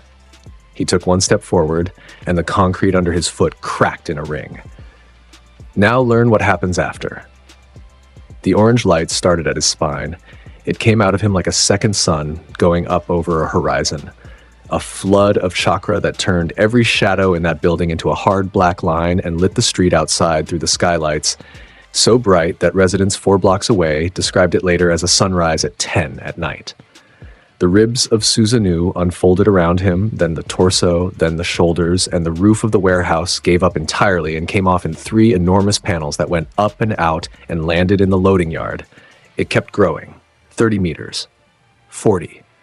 A face with horns and eyes like furnace doors and an armored body of burning light, standing in the ruins of a warehouse in Camino Ward with a 15-year-old boy at the center of its chest, and the air around it warping like heat over asphalt, and the ground for 11 meters in every direction crushed down into the earth. In its right hand, a gourd hung from a spectral chain, and out of the gourd came a blade with no edge and no weight, a sword of writhing purple light shaped like a length of rope pulled straight. In its left hand, a mirror came up. Tomura Shigaraki backed into a wall. Toga backed into twice. Compress, one-armed, said something under his breath in a voice nobody had ever heard him use. Dabi looked up at 40 meters of God and lowered both hands, because he was the only one there who understood fire well enough to know what he was looking at. Kurogiri opened a gate. The crows filled it. "You've built a philosophy out of taking things," Izuku said, and his voice came out of that armored chest and filled the ruin like a cathedral bell. And the 12 people who called the police heard it from the street. "You believed the world was slow, and you were correct. You believed there was nobody willing to come at 10 o'clock at night without a warrant." Susanoo's hand tightened on the Totsuka blade. You don't become the symbol of peace to be acknowledged by everyone. The one who is acknowledged by everyone becomes the symbol of peace. He raised the sword, and right now, I am your executioner. The blade came up over a ruined warehouse in Camino Ward, 40 meters of light with an eternal dream inside it, and the League of Villains pressed their backs against walls that had run out of somewhere to go. Izuku Midoriya took his first step forward. The floor split. Susanoo's heel came down, and 11 meters of reinforced concrete opened in a line from the god's foot to the far wall, and the crack didn't crumble. It parted, the way ice parts on a lake when something enormous decides to surface. Rebar sang. Dust jumped a full meter off the ground and hung there, because the air in that ruin had been pressed so tight by 40 meters of burning chakra that it had forgotten how to move. The League of Villains had 11 seconds left as an organization. They used every one of them wrong. Mr. Compress moved first, and history should record that, because he was the only one of them who moved like a professional. He had one arm. The left one had gone into a warp gate in a forest 4 days earlier and come back out as a stump he'd cauterized himself. And he had spent 20 years building a career on a quirk that could turn a bank vault, a hostage, or a bullet into a marble the size of a shirt button. He didn't panic. He didn't beg. He raised his remaining hand and threw everything he had at the only target that mattered. And what he threw was the concept of compression, aimed at the chest of a god. With apologies, young man, Compress said, and my genuine compliments. The Yata mirror came up. It looked like an oval of hammered light hanging off Susanoo's left forearm, and it had no seams and no rivets, and it made a sound like a struck bell held underwater. Compress's technique reached it, and the mirror read it. Read the shape of the thing, the intent behind it, the rule it was trying to enforce on the world. And then the mirror's own nature changed to answer it, the way water answers a stone by being water. His quirk came back. It came back down the same line it had gone out on, arriving at the man who had sent it. And Atsuhiro Sako looked down at his own hand as it folded inward into a marble the size of a grape, and then his forearm, and then the whole architecture of his arm up to the shoulder, and the compression stopped there only because the mirror had returned exactly what he sent, and nothing extra. He sat down on the warehouse floor. He was still breathing. He was going to keep breathing for another 40 years in a cell in central Japan, with one arm and a sphere of glass sitting in an evidence locker that 11 separate specialists would eventually agree could never be opened, and he never once in all those years managed to describe what happened in that building without stopping halfway through. "Ah," he said in a small voice. "Yes, that's rather more than I had budgeted for." Himiko Toga came in low. She was fast. That deserves to be said plainly, because a lot of people who died on her knife never got the chance to say it. She came off the wall in a sprint that covered ground like a dropped animal, blade reversed along her forearm, giggling in the back of her throat, because that was what her body did when it was afraid. She got 3 meters. On the third step, the boy standing in the chest of that god came apart into wings. The crows went outward in a black spray, 100, 300, a sound in that steel shell like a hard rain hitting a tin roof. And Toga's knife went through the space where a rib cage had been 11/100ths of a second earlier and found feathers and air. Susanoo stayed. That was the part that made a man watching from a rooftop across the street throw up later. The god remained standing, 40 meters of armored orange light with an empty seat in its chest, while its pilot reassembled himself 6 feet behind a 16-year-old girl mid-lunge. Wings folded inward. Feathers faded off the edges. A boy stood where nothing had been. The kick landed on the base of her spine. It wasn't a stinging thing. Izuku Midoriya had spent 8 years on a mountain of garbage, learning what to do with a hip rotation, and there were 11 inches of follow-through in it, and the sound it made was flat and final, and everyone in that warehouse heard it over the crows. Himiko Toga left the ground, went 4 meters, hit a support column, and stopped being a participant in the evening. She'd walk again in 5 months, and she'd never again be the fastest thing in a room. And she would spend the first 3 of those months in a hospital wing with a guard on the door and a strange, small confusion in her chest. because the boy had aimed for the place that ended fights and had missed her kidneys on purpose. Dabi threw fire at Susanoo's back. He was good at it. He was, at that point in his life, one of the 4 strongest fire users in the country, and he knew it. And he came at the exposed spine of that armored shape with a rolling blue column that would have taken the front off a hotel. Blue fire hit orange fire that was 40 times its size. It didn't splash. It didn't roll off. It went in and it was gone. The way a match goes into a furnace and stops being a separate event. And the temperature inside Susanoo's chakra shell rose by an amount nobody measured because the god simply absorbed the offering and kept standing. Tuya Todoroki stood in the ruin of a warehouse with both hands smoking and watched the biggest thing he had ever produced get eaten without a sound. His face did something that nobody who knew him had ever seen it do. The stitching around his mouth pulled tight. His shoulders came down. He had built an entire identity out of being the hottest thing in any room he entered, and a boy his brother's age had used it as fuel and hadn't even turned around. That's not... He started. The god turned around. He stopped talking. He would talk again, eventually, in an interrogation room with 3 lawyers and a commissioned psychologist present, and one of the 11 things he said that made the transcript was this: "You've never seen fire until you've seen fire that isn't angry." Jin Bubaigawara duplicated the room. It's worth understanding what that means because Prose had gone down under it. Twice made 4 of himself, and then his 4 made 8 of the others, and the 8 made 16. And inside 4 seconds, there were 61 bodies standing in a wrecked warehouse in Kamino Ward. 61 togas, dabis, compresses, shigarakis, arms and knives and hands, an army generated out of one frightened man's terror of being alone. It has broken formations. It has ended careers. 2 heroes in Deku City would eventually tell a commission panel that fighting a twice swarm was like drowning in people. Izuku Midoriya looked at it once. The Sharingan doesn't see the way people see. It reads energy as color laid over the world. And it reads density and momentum and the outline of intent. And what a 3-tomoe Sharingan sees when it looks at 61 bodies is 53 ghosts and 8 solids. The copies glowed thin. They had a hollow tone at the edges like a photograph of a photograph. The real ones sat heavy in the visual field, each with a spine of quirk light running through them, each one a specific weight in a specific place. He walked through them the way a man walks through smoke. A copy of Toga swung at his throat, and he stepped through her without altering his stride, and she came apart into ribbon and tape and a small popping sound. 4 copies of Dabi lit up and he passed between them.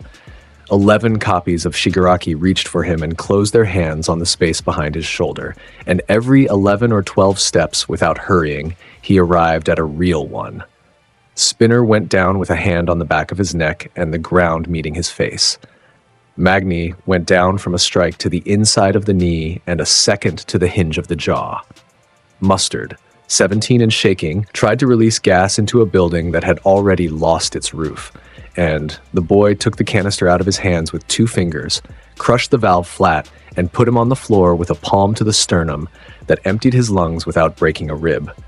Every time a real body went down, its copies came apart across the warehouse in a soft flutter of paper and cloth, and the swarm thinned like a crowd leaving a stadium. And Jin Bubaigawara stood in the middle of his own vanishing army and made a sound that was mostly a whimper. "Stop it! Stop it! Stop it! That's mine! That's mine!" "Sit down." The voice came out of a boy walking past him, twice sat down.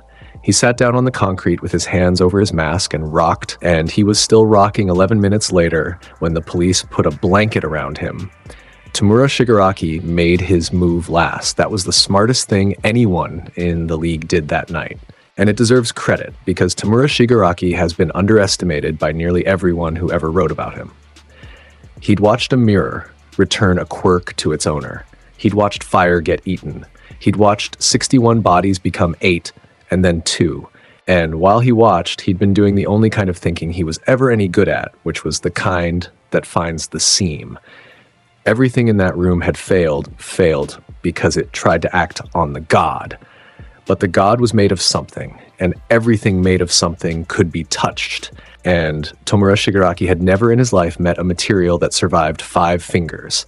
He came off the wall in a low run with his hand out and his teeth bared, and his father's fingers on his face falling away behind him. And he reached for Susanoo's forearm. And there was 1 second in that warehouse where the whole thing hung in the balance of a hypothesis. Izuku had read the angle before the boy's weight came off the wall. The Totsuka blade came down. It didn't cut. That's the thing every witness got wrong in the initial statements, and it's why the commission's first draft of the report used the word unclear 9 times. The sword had no edge and no weight, and it moved like a length of rope being pulled straight, purple light writhing along itself, and when it touched Tomura Shigaraki it made a sound like a page turning in an empty room. He stopped. His body went perfectly still. His hands stayed out, his fingers stayed spread, his mouth stayed open around the beginning of a word he never got to finish, and the expression on his face froze into exactly what it had been in the last instant of his own life. A young man's excitement at having found the seam. And that expression stayed on him, then he faded. Not the flesh. The flesh stayed exactly where it was, upright, breathing, warm.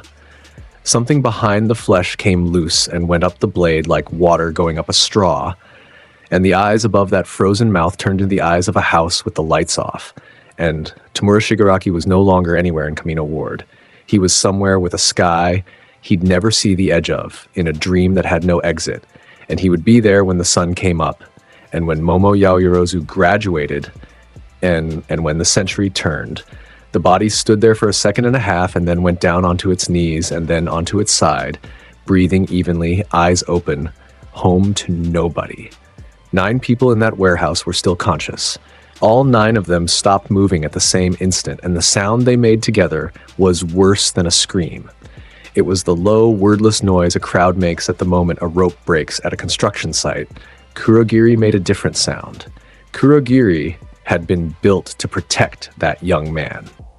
Whatever else had been done to the mist that lived in that suit, whatever had been carved out and pasted in and overwritten, one instruction had been welded to the floor of him. The boy comes home safe, and the sound that came out of him when the light went out behind Tomura Shigaraki's eyes wasn't a villain's sound at all. It was high and cracked, and it had a name in it, and it lasted a second, and then it stopped like a man remembering himself. The gate opened under him. It opened wide, wider than he'd ever opened one, a wound in the air 2 meters across with the smell of somewhere else coming out of it, and he poured himself into it, because that was the last thing he was good for. And the yellow eyes in that mist were already at the far side. The crows filled it. 4,000 black bodies came off the girders and out of the broken north wall, and off the rooftops of 6 city blocks, and they went into that gate in a column the way water goes into a drain, hundreds of them, then 1,000, wings and feathers, and that ragged single-note cry, and a warp gate is a hole with 2 ends, and a hole with 2 ends cannot close while there is something in the middle of it. The gate seized. It shuddered at the rim, tried to shrink, and found 4,000 wings holding it open from the inside, and then it inverted. And Kurogiri came back out of his own doorway in a spray of purple mist that had lost the argument about what shape it was allowed to be. He hit the concrete as something almost solid. The suit came down after him, empty and folded wrong. The boy walked over. The mist tried to gather.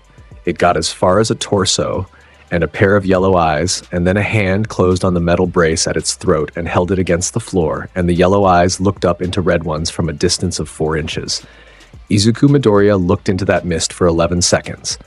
Nobody else in the room understood why he took so long, and only one person in Japan would ever find out. "There's a name in here," he said. The mist went rigid. "You'll live." He wound steel wire around the brace 3 times, ran it through the frame of a broken loading door, and set it tight with a twist of 2 fingers. "Somebody is going to want to talk to you. I've met him. He's patient. He holds grudges badly, and he's been carrying a coffin around for 15 years. He straightened. "Try to be there when he arrives." Then the god came apart. Susanoo went out the way. A lamp goes down when someone turns the dial slow.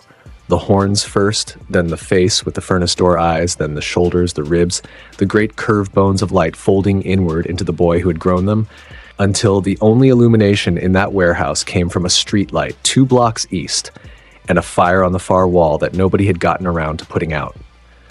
And then he was just a kid, 6'2" by then in a torn gym uniform, standing in 6 centimeters of broken concrete, with blood on his right cheek in a single line from the corner of his eye to his jaw. He walked over to the chair.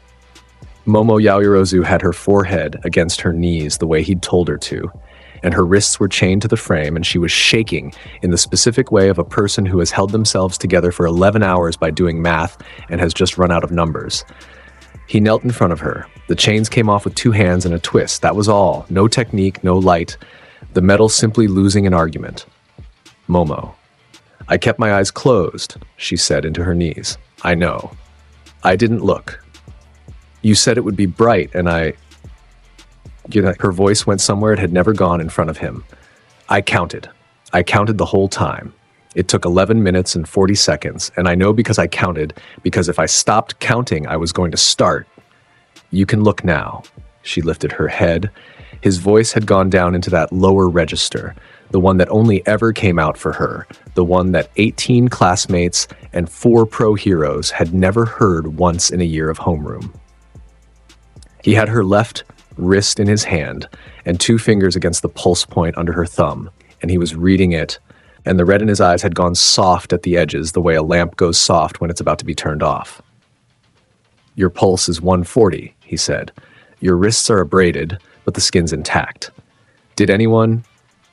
Momo Yaoyorozu took his face in both hands. She did it before he finished the sentence, palms flat on his jaw, thumbs at his cheekbones, and one of her thumbs went straight through the line of blood on his cheek and smeared it. And she didn't care at all. 11 minutes, she said. Her voice was steady and it cost her everything. They told me 72 hours. A man in a suit stood in a tent and told the entire class 72 hours, and there are 140,000 licensed heroes in this country, in 11 minutes, Izuku. I know where I keep the crows. I don't care about the crows. Her hands tightened. I was in a chair, and a man told me you weren't coming, and he was very reasonable about it, and I did the math because that is what I do, and the math said he was right. Her eyes were shining, and she refused to blink, because blinking would have ended her. And then every light in the building went out. Momo, I love you. She said it the way she said load ratings and molar masses, flat and true, and with the whole weight of her behind it. I've loved you since a streetlight in April, and I have run the numbers on it approximately 400 times, and every single time the answer came back the same. And I have been waiting 8 months for a moment where saying it wouldn't be irresponsible. Her thumb moved once through the blood on his cheek. This is the moment. I'm taking it. You may respond at your convenience. The boy who had put down a bioengineered weapon in 41 seconds and sealed a man's soul into a sword 30 seconds earlier looked at her with his mouth slightly open. You've made 3 arguments, he said eventually. I've made 1 argument. You've made 3, and one of them was a footnote.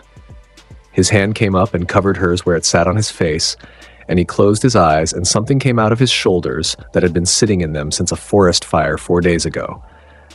I burned 200 meters of trees to get to you, and I was 11 meters short. 11. His breath went out. I've never been short before. I sat on the floor of a maintenance room tonight and looked through 4,000 pairs of eyes for 31 minutes, and I have never been so afraid in my life, including the day my mother stopped breathing under a ceiling. Momo Yaoyorozu stopped being able to hold her face together. So yes, Izuku said, at my convenience. It was the whole thing, he said, and she laughed with her forehead against his collarbone in a warehouse full of unconscious criminals, which it is a strange place to laugh, and neither of them apologized for it. All Might arrived 4 minutes later. He came in through the loading yard at a speed that took a chain link fence off its posts, and he came in ready for the worst night of his career. He'd been in the air over Camino when the light went up, and from 1,100 meters, it had looked like a sunrise happening in the wrong direction, and he'd spent the whole descent doing the thing that heroes do on the way to a scene, which is pre-writing the apology. He landed in a warehouse with the roof off. He looked at the ring of crushed concrete 11 meters across. He looked at Mr. Compress, sitting upright with a glass sphere where his shoulder used to be, wired to a pillar. He looked at 8 bodies laid out in the recovery position with their wrists bound in steel wire, each one turned onto their side, each one with their airway checked, because whoever had put them down had come back around afterward and made sure none of them would choke. He looked at Tamura Shigaraki, lying on his side, breathing, eyes open, home to nobody at all. He looked at 4,000 crows sitting on every horizontal surface in a 100-meter radius, silent, watching him. And in the middle of it, on a slab of fallen roof panel, 2 16-year-olds sat side by side. The girl had her shoes off and a blanket she'd made herself around her shoulders. The boy had his elbows on his knees and blood drying on his face, and he was looking at nothing in particular, and he had the specific stillness of a man who has finished a job. Toshinori Yagi stood in that ruin for a long moment. He had been the #1 hero in the world for 20 years.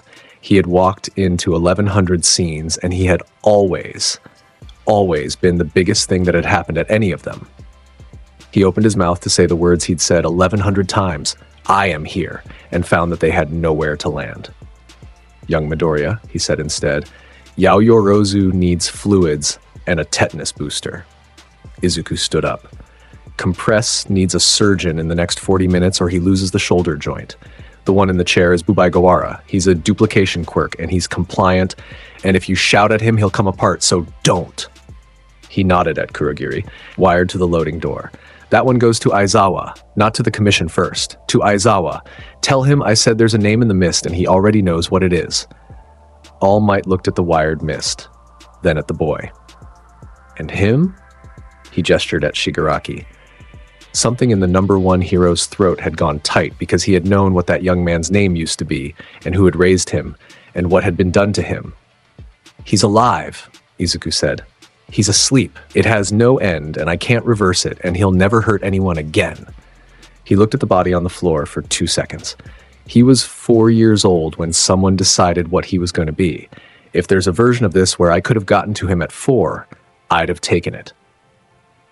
But there wasn't. There wasn't. He picked up Momo's shoes and handed them to her. "So we get the next one at 4 instead." All Might sat down on a piece of roof panel. He was in his deflated form by then, gaunt and hollow-eyed in a suit 3 sizes too big for the man inside it. And he sat down because his legs had made a decision without him. He didn't say the thing he was thinking. He never did say it, that night or ever, but Nezu got it out of him eventually over tea, and it was this: "I spent 20 years being the thing that made villains afraid of the world. That boy is the thing that makes the world afraid on behalf of villains, and I do not know which of us is correct." The footage got out before the commission finished writing the word classified. It always does. That's the part the commission has never learned in 60 years of trying. A Japan Meteorological Agency thermal satellite caught the whole manifestation from 400 kilometers up as a heat bloom in a residential ward that read "hotter than a foundry," and that image was on 900 servers before a single intern noticed. 11 residents 4 blocks east filmed the light on their phones. Vertical video, shaking hands, a woman's voice saying, "What is that? What is that? Mom, come look." And in the best of the 11, you can see the god's horns rising above a warehouse roof against the underside of the clouds. A news drone got 18 seconds before its signal cut. 18 seconds of a corrugated roof coming off a building in 3 panels, going up and out and landing in a loading yard, and something enormous and orange straightening up into the space where the roof had been. The country woke up to it. By noon the next day, the phrase, "the Camino Light," existed. By evening, there were 400,000 posts arguing about the thermal image. By the second day, a morning show panel of 4 experts had been assembled to explain the physics, and 3 of them talked for 11 minutes each, and the 4th, an old man from a university in Sendai who studied quirk classification, said 1 sentence and then refused to say anything else for the rest of the segment. "That's not a quirk," he said. I've spent 40 years cataloging quirks. Whatever that is, it's older than the classification system, and I'd like to go home now. The Hero Public Safety Commission convened an emergency session at 11 the following morning. Nezu attended. He wore a tie. He brought his own tea.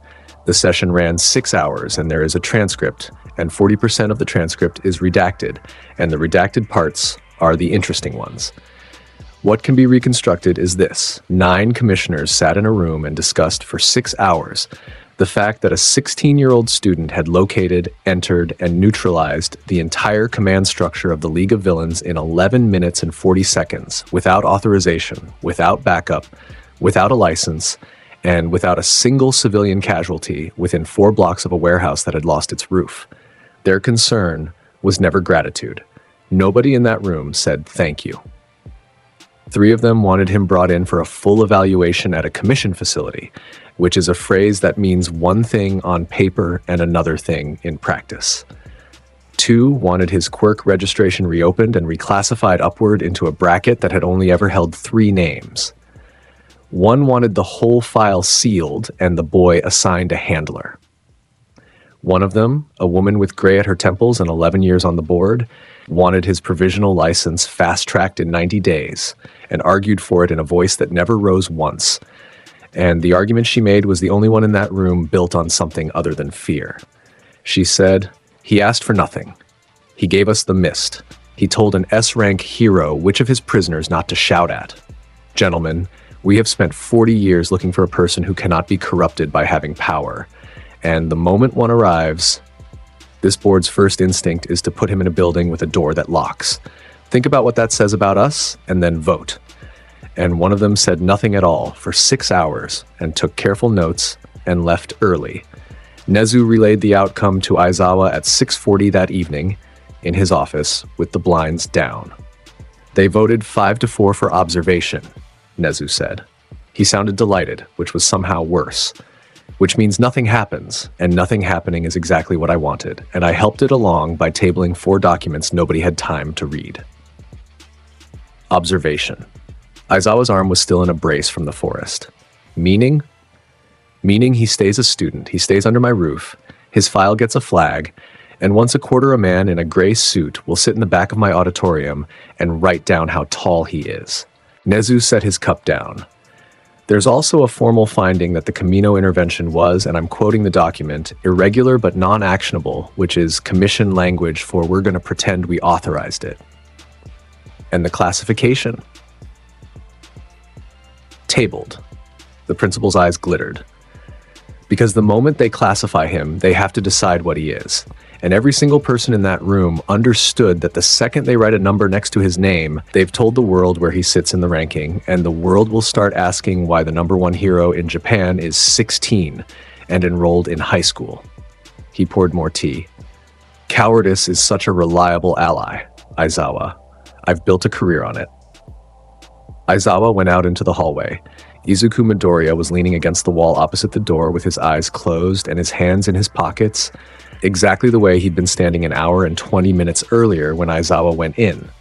"You could have gone to lunch. I wanted to know how it went." He didn't open his eyes. Observation. Nothing happens. You have a flag on your file, and a man in a gray suit is going to attend your sports festival next year with a clipboard. Then, nothing happens, Izuku said. He straightened off the wall. "How's your arm?" Aizawa looked at him for a while. "You went into a room with 11 of them," he said. "You knew we'd be 3 days behind. You knew what going alone would cost you if it went wrong, and you knew what it would cost you politically if it went right, and you did the math on both and went anyway." "Yes. Why?" "Because she was in a chair," Izuku said, "and it was 10 o'clock at night, and none of you were coming." He said it without a single grain of accusation in it, which was the part that stayed with Shota Aizawa for the rest of his career. He'd been braced for anger he could have worked with. What he got was a statement of fact delivered by someone who had already forgiven him for it. "Get to class," Aizawa said, because there was nothing else available to him. The pro-hero community handled it worse than the commission did. Endeavor sent a formal commendation. It arrived on agency letterhead embossed with the number 2 hero's flame insignia at the top and a signature that took up a quarter of the page. And it commended examinee turned student Izuku Midoriya for decisive action in the public interest across 2 paragraphs, and then spent 4 more paragraphs describing the Endeavor Agency's facilities, training staff, international placement rate, and open door policy regarding third-year work-study contracts. Izuku read it once and put it in a drawer. Hawks sent a message to his student handset at 2:11 in the morning. 7 words. Kid, when you're ready. My door's open. Izuku read that one twice, which meant something, and never answered it, which also meant something. And Hawks, who understood people better than anyone gave him credit for, and who had spent his whole life being the fastest thing in every room, took the silence with good grace and started quietly redirecting Commission intelligence to a UA dorm address through channels that did not officially exist. Sir Night-Eye called on the Thursday. The call lasted 4 minutes. He didn't offer congratulations because Sir Night-Eye had never in his life offered congratulations for something a person had done adequately. What he did was read Izuku the after-action assessment that his own agency had compiled from the leaked footage, all 11 pages of it, in a flat voice, and at the end of it he asked one question. When you sealed him, Night-Eye said, did you see his future first? I don't see futures. No, I do. There was a long pause on the line and the sound of a man in an office in Tokyo choosing his words with great care. I have looked at 4,000 people in 17 years. 3 of them had futures I chose to withhold, and 1 of them was mine.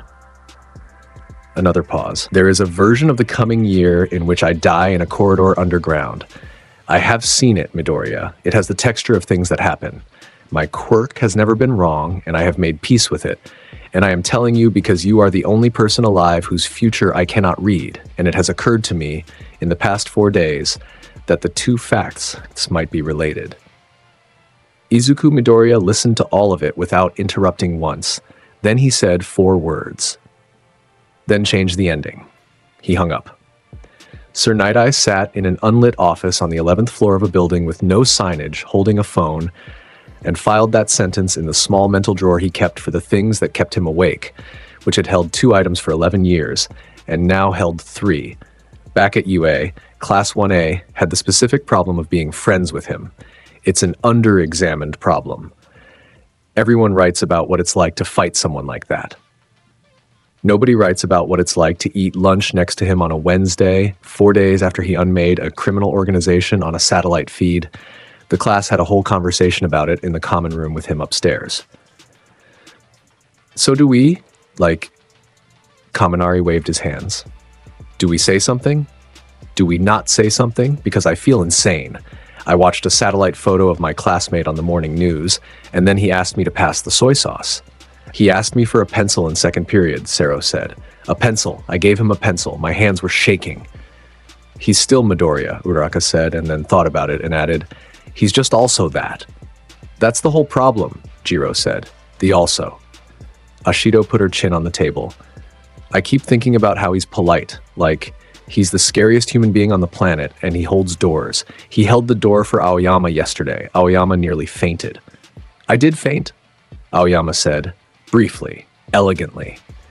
Ida stood up because Ida always stood up.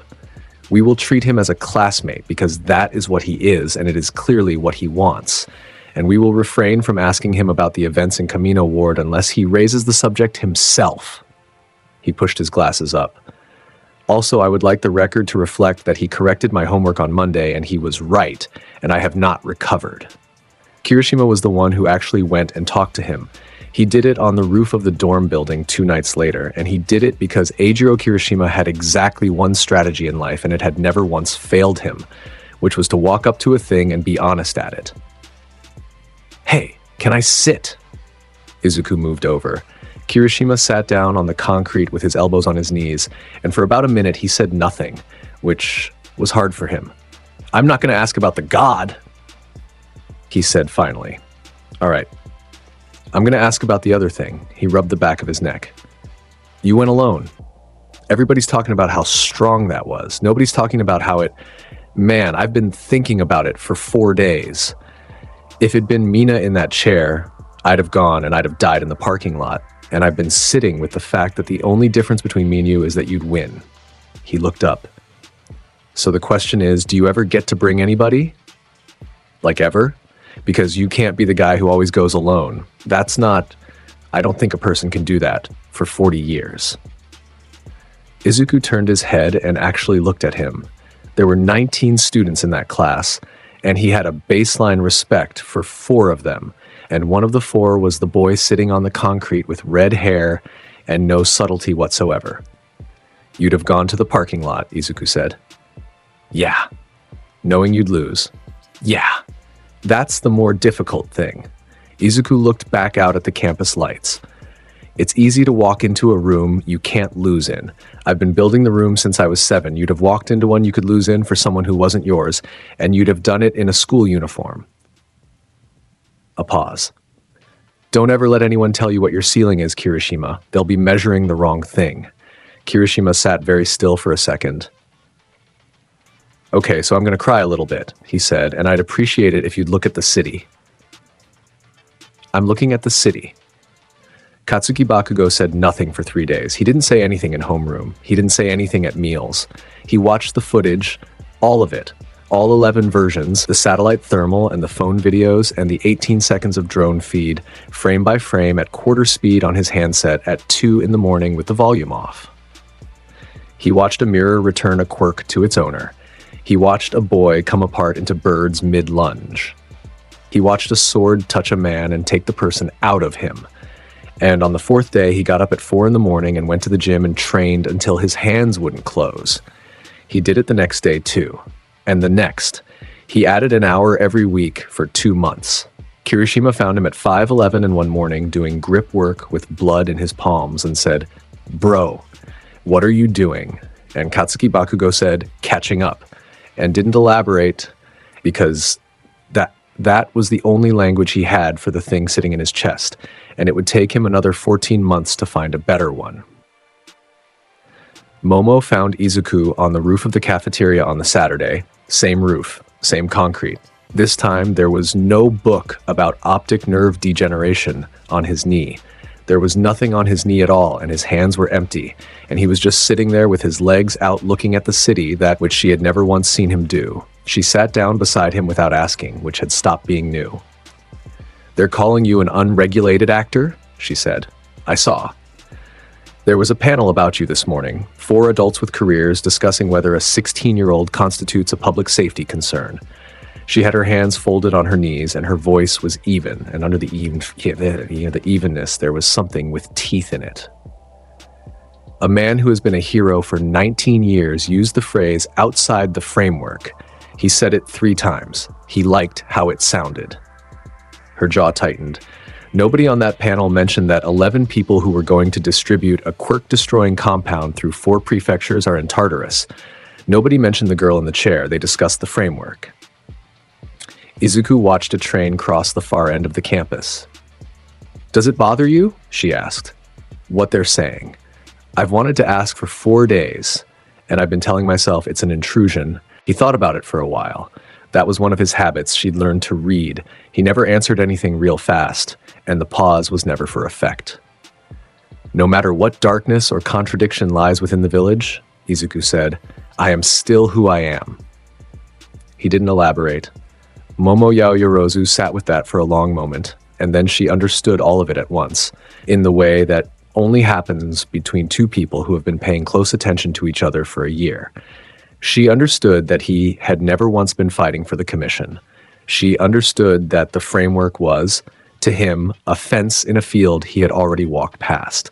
She understood that whatever he was loyal to, it had been chosen when he was 7 years old, under 6 tons of concrete, and that no panel of 4 adults with careers had ever been on the list.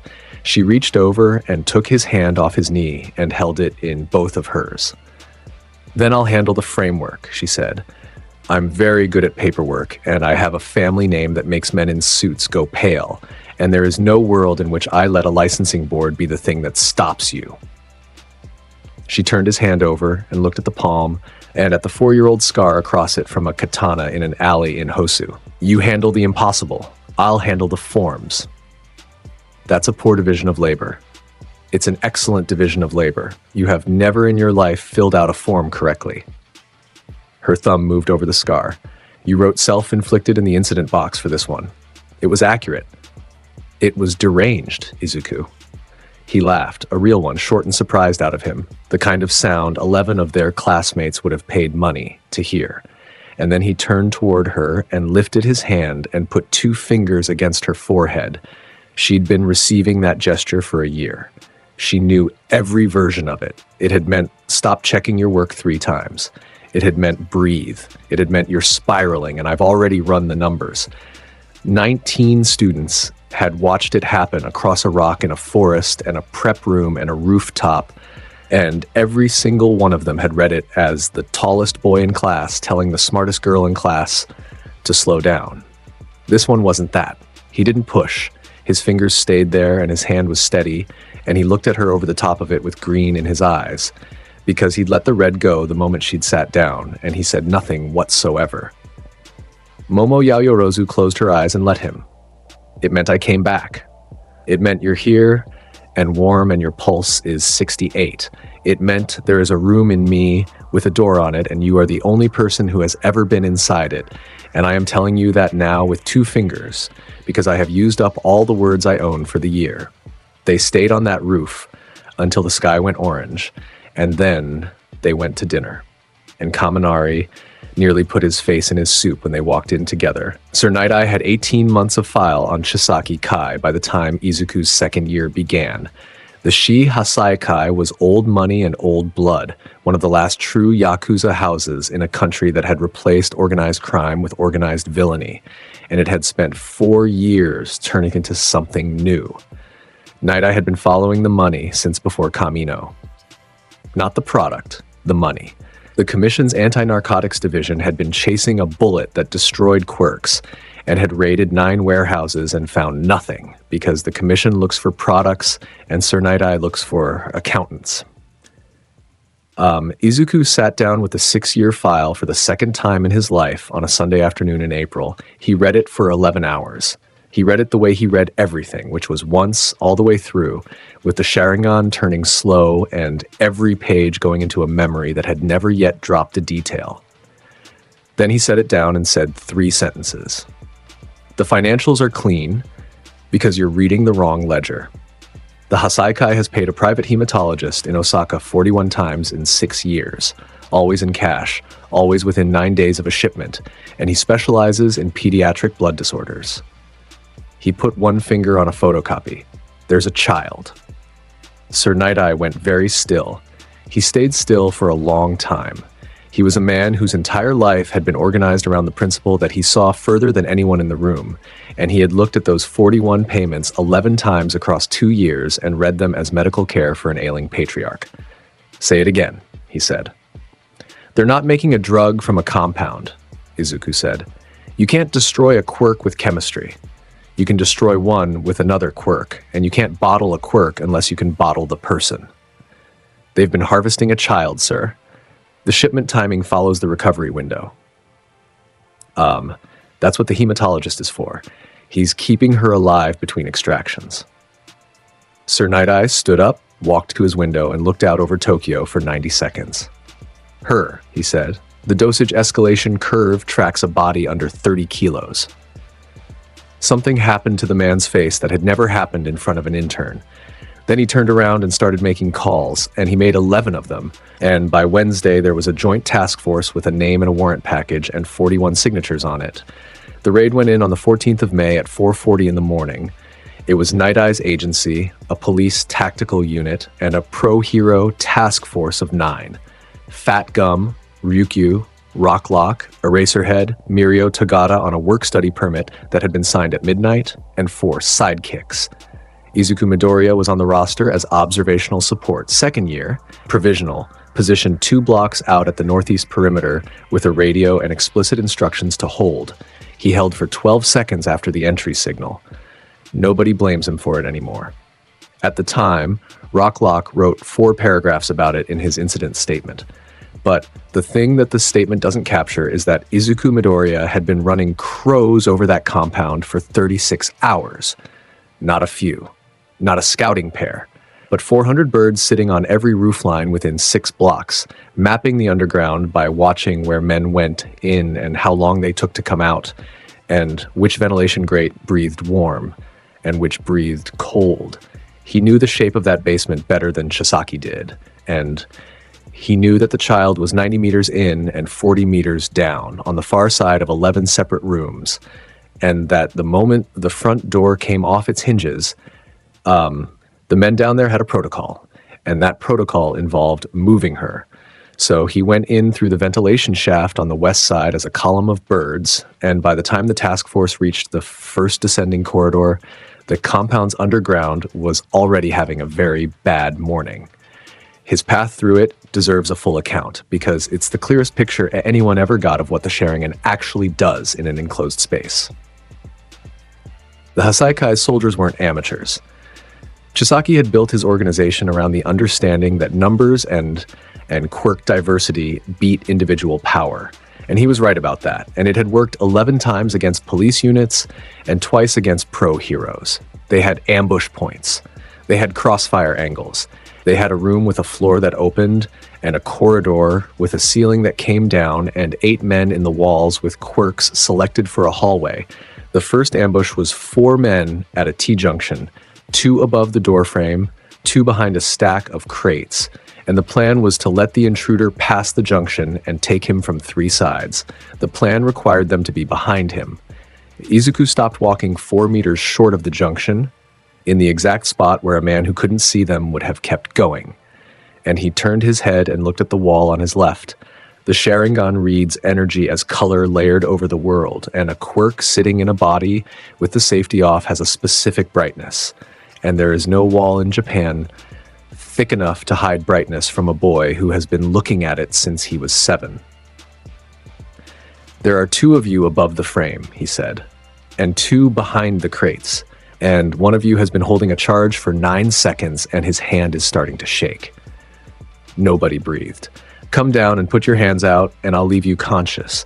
You have 3 seconds and I'd like you to understand that I'm offering because there's a child down here and I'd rather she didn't hear 4 men screaming." They came at him. The first engagement lasted 11 seconds. The second lasted 7. The third lasted 4. That was the pattern the after-action review kept snagging on. Every engagement in that underground was shorter than the one before it, because the men who survived the earlier ones had radios, and what they said into the radios spread through that tunnel system faster than a boy could walk. There was an enforcer at the 4th junction who thought speed would save him. His name was Hojo, and he had an acceleration quirk in his legs and hips that made him the fastest man the Hasaikai employed, and he'd used it to kill 4 people in his career, and he'd trained the same entry 1,000 times. Come off the wall at an angle nobody expects, close 6 meters in a 1/5 of a second, drive a blade in under the ribs on the left side. He came off the wall. And a boy who had spent a year and a half reading the tension in shoulders before the muscle finished contracting had already stepped forward instead of back, into the gap, into the space where the arc of the blade hadn't arrived yet. One step that put him inside the whole geometry of the attack. And Hojo's wrist went past Izuku's ribs with 11 centimeters of nothing in it. The elbow came up under his jaw. It was a short strike. There was maybe 40 centimeters of travel in it. But it started at the floor. In a hip rotation, a national karate champion had been outclassed by 3 years earlier, and it arrived on the point of the chin with the whole mass of a 6'2" frame behind it. And the sound in that concrete corridor was the sound of a door being closed by a hydraulic press. Hojo's feet came off the ground. His momentum reversed. He went 4 meters back down the hallway he had come out of, hit the wall, and slid, and the knife landed 11 seconds after he did. He woke up in a hospital 31 hours later, with his jaw wired and his hearing gone in the left ear. And the first thing he asked the officer at his bedside was whether the tunnel had collapsed on him, because that was the only explanation his body would accept.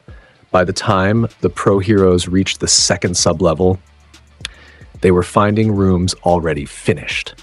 "Somebody's ahead of us," Rocklock said into the comm.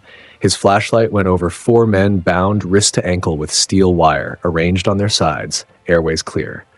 "Somebody's ahead of us, and Eraser, are you seeing this? He's putting them in the recovery position. He's putting them in the recovery position." "Yes," Aizawa said. "That's a courtesy." "He's like that," Aizawa said. "Keep moving." Fat Gum found a corridor with 11 men in it, and every single one of them sitting against the wall with their hands on their heads, unrestrained, untouched, having simply made a group decision. One of them looked up at 400 kilograms of pro hero filling the hallway and said, in a hollow voice, "Is he with you? Please tell me the bird one is with you." Mirio Tagata caught up to him on the 3rd sublevel. He came up through the floor at a dead sprint. Permeation quirk, no walls, best mobility in the country under 20, and he came out of the concrete beside Izuku in a corridor lit by one flickering strip and matched his pace, and Izuku didn't break stride. "You're supposed to be at the perimeter," Mirio said, grinning because Mirio grinned at everything. "I know. Sir's gonna have your license before you even get it. He'll have it, and then he'll give it back." Izuku's eyes turned in the low light. "The corridor ahead of us has a quirk in the ceiling. An expansion type, it'll come down as a wedge. Go through the left wall and take the second door. There's a boy in that room, 14, chained, and he's been down here 9 months. Mirio's grin came off his face. "How do you... Second door. Go." Mirio Togata went through the wall and he found the boy and he carried him out, and he would tell that story for the rest of his life. And the way he always told it was he had the whole basement in his head. All of it. He was reading me a map of a building I was standing in. Chisaki Kai was at the bottom. He was waiting in the deepest chamber of that compound, a wide, low room with a stone floor and a workbench and a chair with restraints on it. And he had his mask on and his plague doctor beak and his gloves and his patriarch's coat. And he was not running. That's the thing about Chisaki Kai that people who read the summaries always miss. He was intelligent, he was settled, and he was genuinely convinced of his own righteousness. He had never once thought of himself as a criminal. He thought of himself as the last adult in a world of children playing dress-up. And he had a plan for that world, and he had been executing it with patience for 4 years. "You're the one from Camino," he said. "Yes. I told them you'd come." His voice through the mask was flat and unhurried. "I told my captains that the moment your agency put you on the Hasaikai file, we were on a clock. They laughed at me. A student, they said." He tilted his head. "I've never understood why people insist on being surprised. Where is she?" "She is where she has been for 4 years." Chisaki gestured almost lazily at the far end of the chamber, at the chair with the restraints on it and the small shape in it under a sheet of white cloth. "She's sedated. She won't hear this. I'd prefer she didn't. You'd prefer. I would." Something in the man's tone hardened for the first time. "I know exactly what you think you've walked into. A monster in a basement with a child. It's a very clean picture. It fits on a news graphic." He came a step forward. "Do you want to know what I actually am?" "I know what you are. You know what I've done." Chisaki's gloved hands came up, palms out, empty. "Let me tell you what it's for. Quirks are an accident. Do you understand that? 200 years ago, a child glowed in Ching Ching, and now 80% of the human race is born with a random weapon fused to their nervous system, distributed by chance, unearned, ungoverned. A man is born able to level a building, and we hand him a costume and a marketing team. A woman is born able to turn her own blood to poison, and we tell her to find her path." His voice never rose. It got flatter, which was worse. "There is no framework in human history that survives that. Not law, not family, not the Yakuza I was raised in, which had rules, actual rules, until the men with the flashy quirks decided rules were for the weak." He lowered his hands. "I am going to give it back," Chisaki said. "The world before. A world where a person is what he builds and nothing else. Where power is earned and can be taken away. Where a girl's ability to rewind a living body doesn't make her a resource. Because there won't be any resources. Because there won't be any quirks." He looked at the sheet-covered chair, and for 1 second, there was something almost like grief in the beak of that mask. "It costs her. I know what it costs her. I have never once pretended otherwise, and I have never enjoyed a single extraction, and every drop that comes out of that child buys 100,000 children who will be born clean. That is the trade. I made it with my eyes open, and I'd make it again. The chamber was silent. Izuku Midoriya stood 11 meters away with his hands in his pockets. And he looked at that man for a long moment, and what was in his face was worse than anger by a considerable margin. "You've built a whole philosophy," he said, "so that you'd never have to look at your own hands. I've looked at them every day. You've looked at the gloves." Izuku's voice stayed low.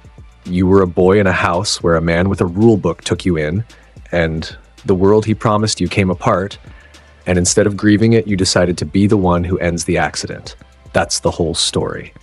Everything after that is decoration." He took one step forward. "You could have been a man who protected people from the randomness. You had the money, the network, the mind.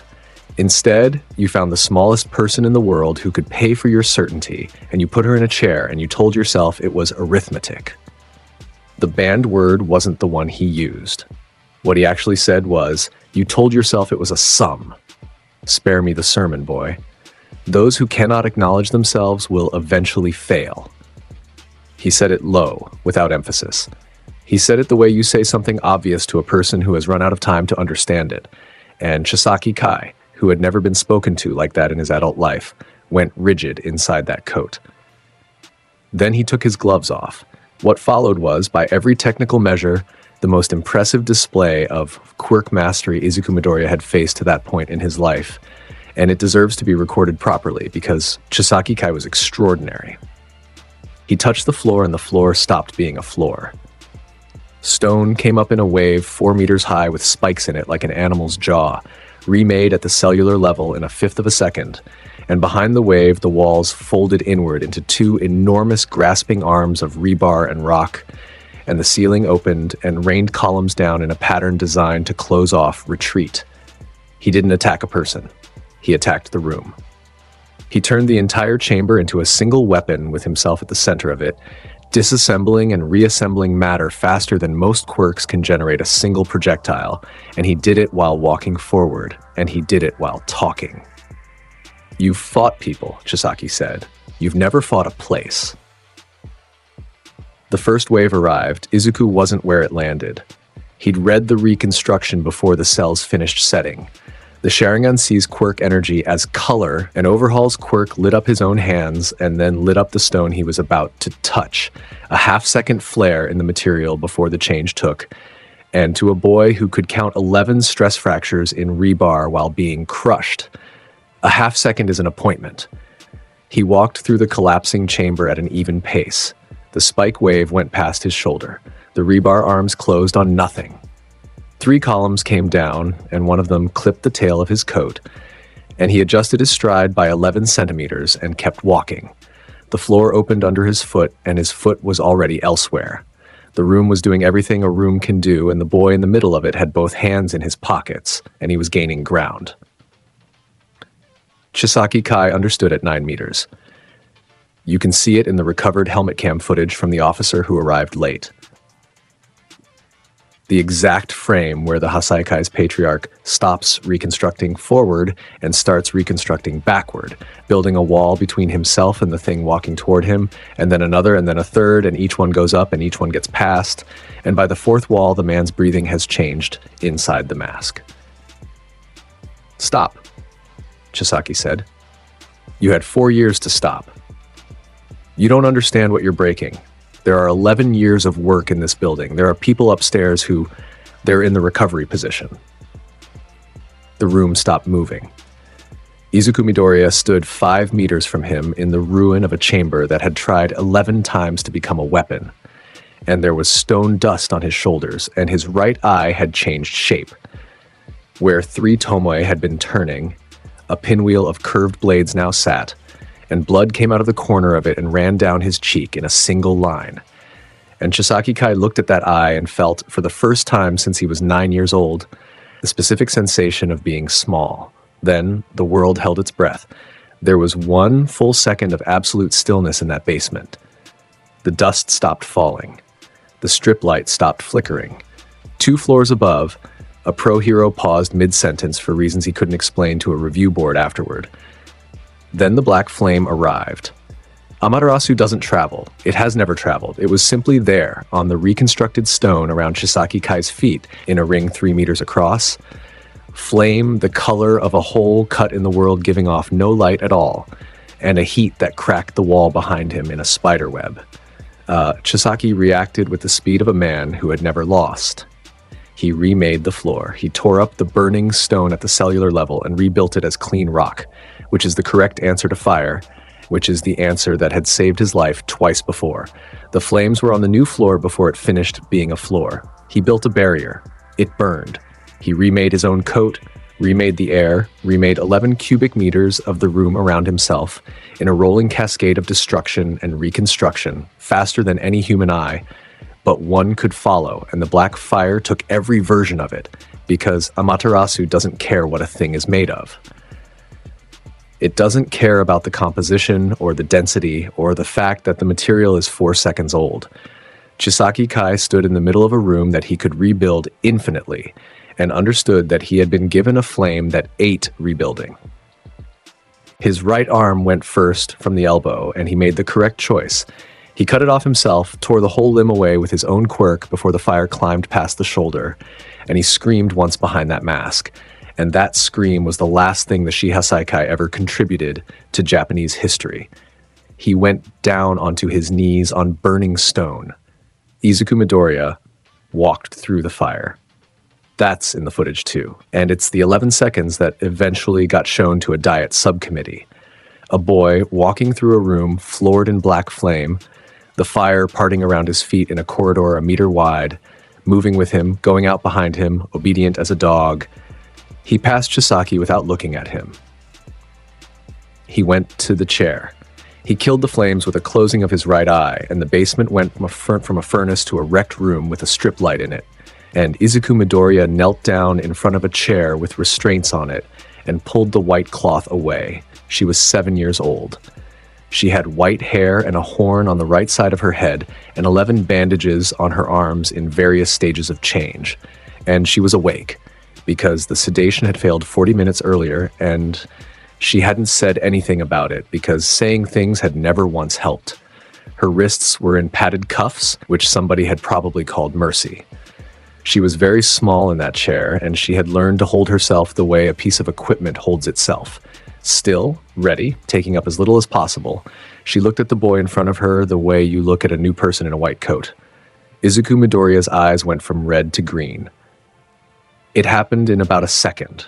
The pinwheel closing, the blood red draining out, and emerald coming up behind it, and the lines under his eyes were the lines of a man twice his age, and his voice, when it came, went all the way down to the register he kept for people he had no intention of frightening. "My name is Izuku," he said. She didn't answer. He undid the cuff on her left wrist.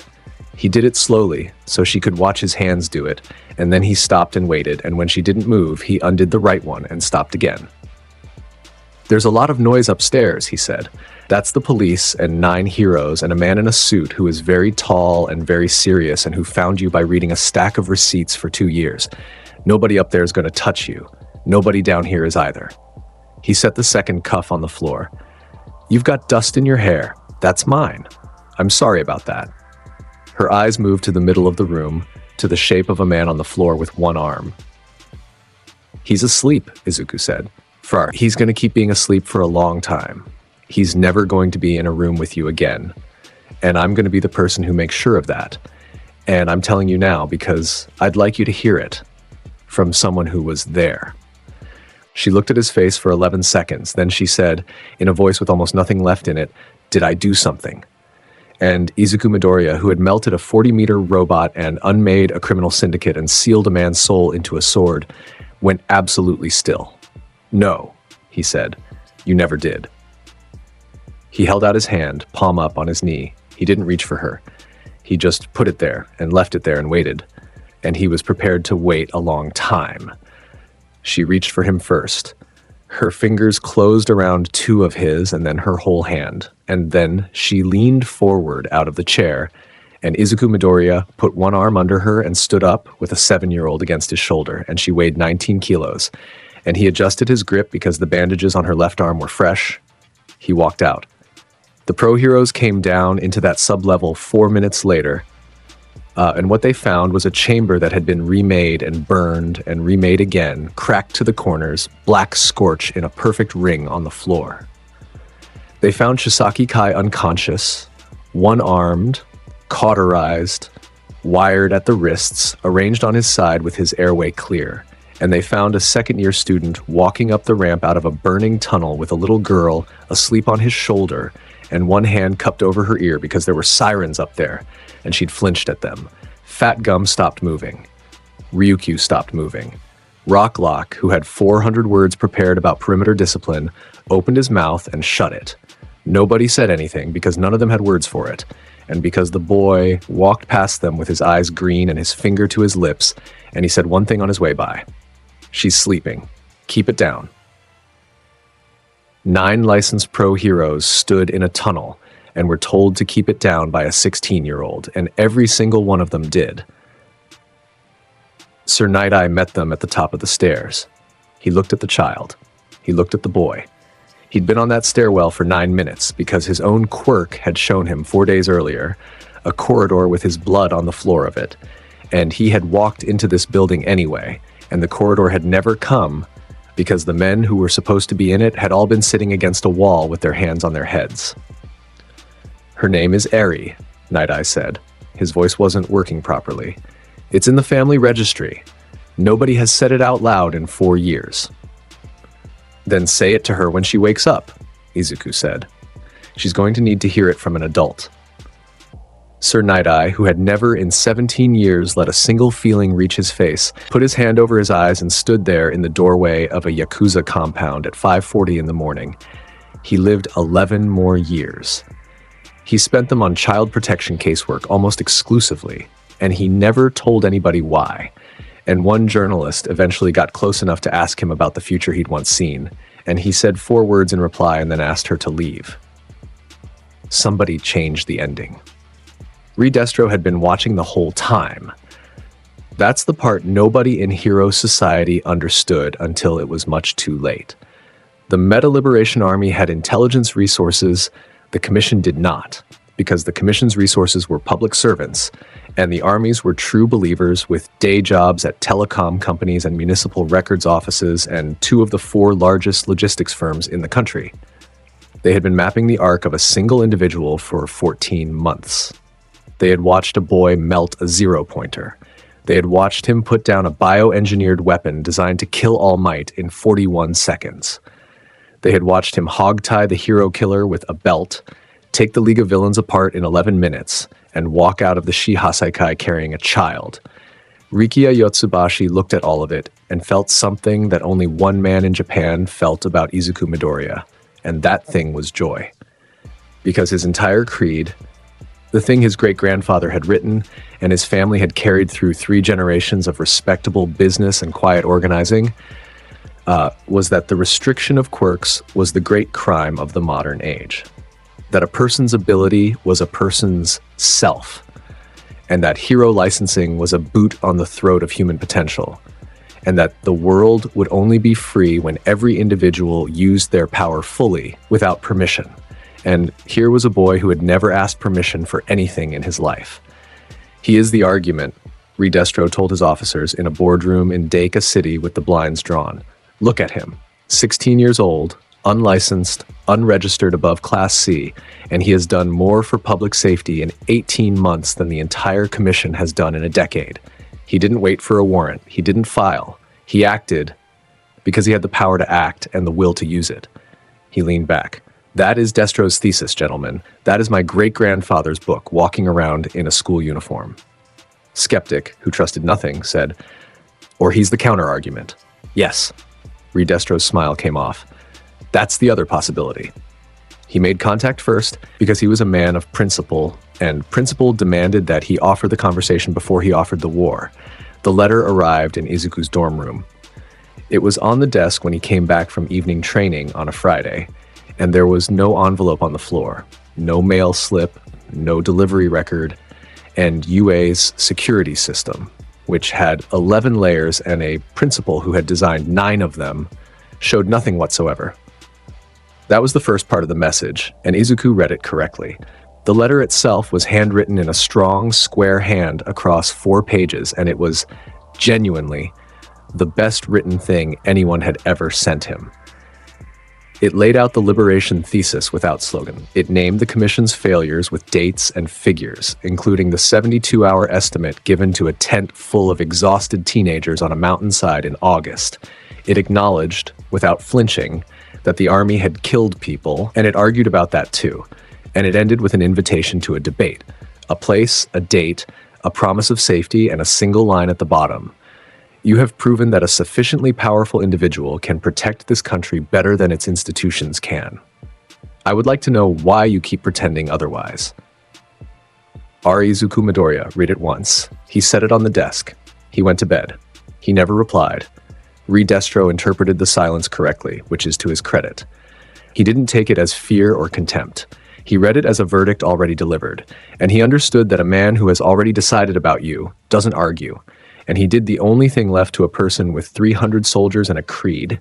He mobilized. The city was Deku, a mid-sized industrial center of 120,000 people 3 prefectures west, and the reason the army chose it was that they already owned it.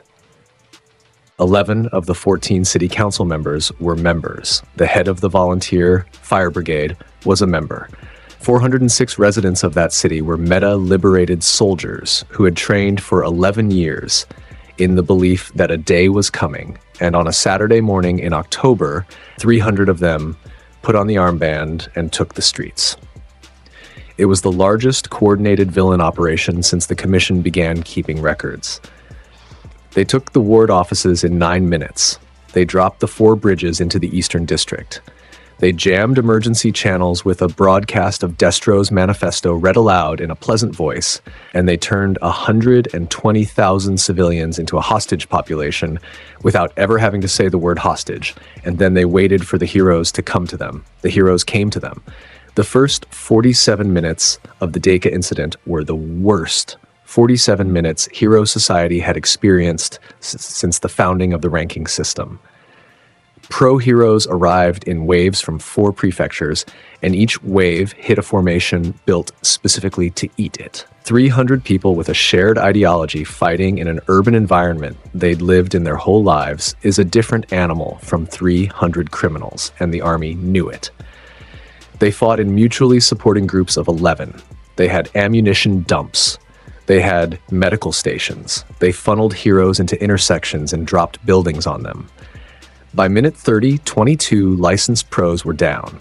By minute 40, a rescue-focused agency out of Nagoya had lost its entire field roster to a single officer with an ice quirk who had turned 4 city blocks into a glacier and was standing on top of it. By minute 45, a commission liaison in a mobile command truck was on the phone to Tokyo, using the phrase "general withdrawal." At minute 47, the sky changed. Nobody saw him arrive. There's an argument about it to this day. Some witnesses swear there was a column of birds coming in over the northern rail line, and others swear the crows were already sitting on the buildings when the fighting started, which would mean he'd been in position for hours. Both accounts might be right. Nobody has ever been able to check. What everyone agrees on is the fire. The army's main push was coming up Route 4 into the Western District. 180 soldiers advancing behind an amplified vanguard, 4 blocks wide, against a hero line of 31 exhausted pros dug in at a highway overpass. The line was going to break. Every professional on that overpass knew it was going to break. Fat Gum had been on his feet for 4 days, and he was down to fumes. And he was saying the words "fall back to the school" into a radio when the wind reversed. It reversed hard. Dust came off the road in a spiral, and ash and paper and one man's armband all went the same direction at once toward a figure standing on the roof of a 4-story parking structure 400 meters back, hands coming up to his mouth. "Get down," somebody screamed on the hero line, and 31 pros went flat behind concrete without knowing why. Fire release. Great fire annihilation came out of a 16-year-old boy's chest as a horizon. It has been measured since because the National Institute for Quirk Studies put 4 years into modeling it. And the numbers are these: a front 1,100 meters wide, an initial temperature that softened the steel guardrails on Route 4, and a footprint that covered 9 city blocks. It came off that parking structure and went out and down and kept going. Not a fireball, not a beam, a tide, an ocean of flame pouring along a street grid, up over the roofs, down the side alleys, and through every intersection the Meta Liberation Army had spent 11 years fortifying. And it went around the heroes. That's what broke the professionals watching. The fire arrived at the overpass and split, parted around 31 prone pros with a margin of about 2 meters on each side, and rejoined behind them and kept rolling. And it went around a hospital on 4th and around 3 apartment blocks with residents sheltering in them. And it took the streets and the barricades and the vanguard and the ammunition dumps, and it left the buildings people lived in standing. It burned for 22 seconds, and then it pulled back into nothing, like a tide going out. 180 soldiers lay on scorched asphalt across 9 blocks. Every single one of them was breathing. 4 of them had second-degree burns, and the rest had none at all. Because the fire had taken the oxygen out of their world for 6 seconds and put them to sleep before it took anything else. And the fire had done that because the boy who made it had shaped it that way while it was moving. Fat Gum got up off the overpass and looked at 9 blocks of black street and a hospital with its windows intact. "That's a district," he said. He did a district. Nobody on the line answered him. 31 licensed heroes stood on an overpass in Deku City and watched a column of crows come off a parking structure and go into the eastern half of the city, and every one of them had the same thought at the same moment. And it was some version of, I have been doing this job for 11 years, and I have been doing a different job than the one that was available. And Koku Hanabata, who called himself Trumpet, held the Eastern Ward Office with 90 soldiers and a quirk that made people love him. That's the plain description of it. He spoke, and whoever heard him became suggestible. Loyalty, ferocity, the willingness to run at a hero line with a pipe in your hands and a smile on your face. He'd been using it for 11 years to build the army's rank and file, and he'd used it 40 minutes earlier to send a group of 22 into a street he knew was covered because the loss would rally the rest. 22 people had walked into that street. 19 had come back. He was standing on the ward office steps with a megaphone when the crows arrived. They came down the boulevard in a black wave along the buildings over the parked cars, and they settled on every surface of that plaza. The fountain, the flagpole, the roof of the ward office, the shoulders of the statue. 4,000 of them. Silent, and Trumpet raised his megaphone to the crowd of 90 and started to speak, because speaking had never once failed him. Izuku Midoriya came together out of the flock at the bottom of the steps. "You sent 19 people into an enfiladed street," he said. "I inspired them. You sent 22. 19 came back." He climbed the first step. "You knew the angles. You knew the losses. You spent the lives of people who loved you because you'd made them love you. And then you counted the deaths as an asset, and you have been doing that for 11 years. Every one of them chose. None of them chose. That's the whole architecture of you." Izuku's right eye had changed on the way up the stairs, and his voice went flat. "You've never once in your life been heard by a person who wasn't required to." Trumpet opened his mouth. Izuku looked at him. The plaza kept happening. 90 soldiers stood in it, holding pipes and rifles, waiting for an order. A pro-hero 400 meters north was crossing a bridge. A woman in an apartment above the plaza was filming with her phone. Time in that plaza continued to move at the speed of time. For Koku Hanabata, it stopped, and then it started going somewhere else. Tsukuyomi has one rule, and the rule is that the man who makes it decides everything inside it: time, space, sensation, and the specific, exact shape of what a person cannot survive knowing. The sky was red. It was red edge to edge, boiling like a lid was on it, and Trumpet found himself standing on a stage. It was a good stage. It was the stage he had always imagined, in a stadium that held 90,000 people, and the stadium was full, every seat. Faces to the very back rows in the upper deck, out into a haze. He had a microphone in his hand, and it was warm and heavy and real, and the crowd was waiting. He raised the microphone, and he spoke, and his voice went out over 90,000 people, and it was the best speech of his life. It was Destro's thesis and his own 11 years and all the names of his dead, and it was beautiful, and he built it to a crescendo. And he held out his hand at the end the way he always did. Nobody moved. They weren't hostile. That's what he understood in the second hour. They weren't booing. They were simply not listening, sitting there with their own thoughts, checking their watches, talking to each other in low voices. A mother in the fourth row turning her child's face away from the field to give him something to eat. 90,000 people in a stadium with their own interior lives, entirely intact, entirely indifferent, all of them exactly as free as he'd always claimed to want them to be. He gave the speech again. He gave it louder. He gave it 40 times. By the 11th hour, his throat had gone raw, and he had begun to run at the edge of the stage and scream into the front rows.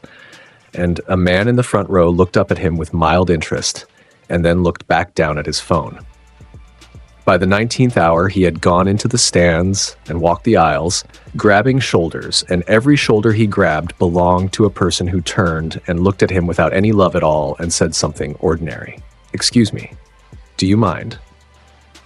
My son's trying to watch. By the 40th hour, he had stopped speaking and started counting. He counted faces.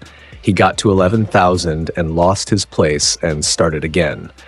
By the 60th hour, he was sitting on the edge of the stage with the microphone in his lap, and every person in that stadium was still there, and none of them had left, because leaving would have been a response. And in the 71st hour, he understood the thing that the boy had built the entire dimension to show him, that he had never once been loved, that every hand he had ever shaken had been holding his, because he had reached into a nervous system and turned a dial. That 19 people had walked into a covered street with his name in their mouths, and none of them had ever met him. That he had spent 11 years in a room full of mirrors, calling it a congregation. At the 72nd hour, Izuku Midoriya was standing beside him on the stage. "You built an army out of a quirk," he said, "and you never made a single friend." Trumpet tried to say something. "Those who cannot be heard without compulsion," Izuku said, "were never speaking."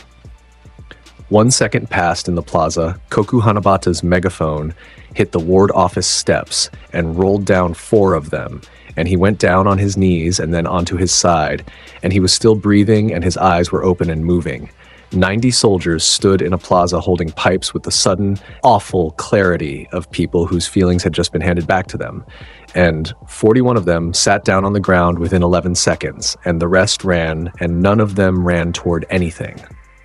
Trumpet woke up in a hospital 11 hours later. He never used his quirk again.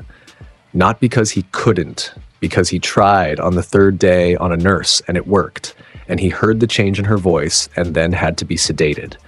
He gave a full confession without being asked.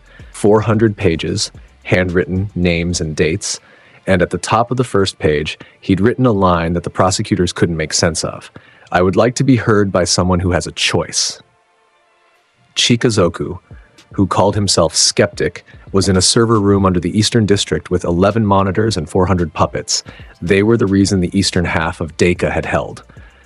His quirk animated cloth and tape into human forms, and he ran them in swarms, and a hero fighting 400 bodies that felt no pain and needed no air is a hero who loses on the clock. He'd taken down 11 pros that morning without leaving his chair. He watched the boy come down the service stairs on camera 9. He had prepared for this. Skeptic prepared for everything. It was the whole of his personality. He had built the Eastern District into a single killing floor, and he had 11 contingencies for the Camino variable, and the best of them was simply volume. 400 puppets in a corridor system with no room to move. They filled every hallway. Izuku Midoriya walked into the first hallway, and the puppets came at him from both ends, and he read them the way he had read a warehouse full of copies. Hollow at the edges, no quirk light in the chest, mass without will, and he stopped bothering with them entirely. He went for the strings. Wire came out of his sleeve. Not the ball-throwing wire from a field test in April, but 11 meters of it. and there were 4 shuriken on it. And what happened in that corridor system over the next 90 seconds is the reason the Commission's technique archive has a folder with his name on it and 11 items inside. The wire went out along the ceiling, it went through the frame of a door, around a pipe, back through the frame of a second door, and it came back to his hand as a closed circuit that ran through 4 hallways and 11 puppets. And he pulled once, 400 bodies came apart at the same instant. Because the Sharingan had told him which 11 of them carried the connection nodes and where the cloth was under tension. And cutting 11 things in the right order took less time than cutting 1 thing in the wrong one. Chikazoku was still watching camera 9 when the door behind him opened. He got his hand into his coat. He had a weapon in there. A good one. A chemical injector he designed himself, and he was fast with it, and he had rehearsed the draw 1,100 times. Izuku caught the wrist on the way up, took the injector out of the hand with 2 fingers, and put the man's own arm behind his own head in a way that arms don't go. "You built 400 bodies," he said, "and you've never once been in a fight. I don't need." The strike landed under the ribs on the right side, up and in, and it emptied Chikazoku like a bag. He went off the chair and onto the floor of his own server room and lay there making a sound like a slow leak. And the boy stepped over him, looked at 11 monitors showing 11 districts, and started reading. He read them for 2 minutes and 11 seconds. Then he took the coordinates of every ammunition dump and medical station in the eastern half of Deku City, wrote them on his own forearm with a marker from the desk, and sent them to a commission liaison from Chikazoku's own terminal with a note that said, "Dumps first. The medical stations have wounded in them. Don't burn those." Getten held the northern district from the top of a glacier. He'd made it himself out of 4 blocks of a city, and it was 11 meters thick at the base, and it had swallowed a rescue agency's entire field roster inside of 6 minutes. He was a purist. He had no ideology beyond strength, and he was standing on a mountain of ice he'd made in a residential district, and he was the single most powerful individual in the Meta Liberation Army after Redestro himself. He saw the crows coming and made a dragon out of ice 40 meters long. He'd killed with it before. It came down the boulevard with its jaw open, and it was genuinely beautiful, and it was the strongest thing that man ever produced in his life. Izuku Midoriya changed his angle by 4 degrees, went past the head of it, and put a hand on a rookie hero who was buried in ice to the chest. A 19-year-old sidekick from the Nagoya agency named Tomo, who had 11 minutes of consciousness left and had spent 9 of them praying. And both of them came apart into birds. That's the moment the rookie tells at parties, and he's told it 400 times, and he still cries at the same place in it. He was in the ice, and the ice was in his lungs, and then he was 200 meters up in a sound like a hard rain, wings on all sides of him, nothing under his feet, no cold at all. And then he was sitting on a curb outside a triage tent with a blanket around him, and a boy crouched in front of him with 2 fingers on his throat, counting.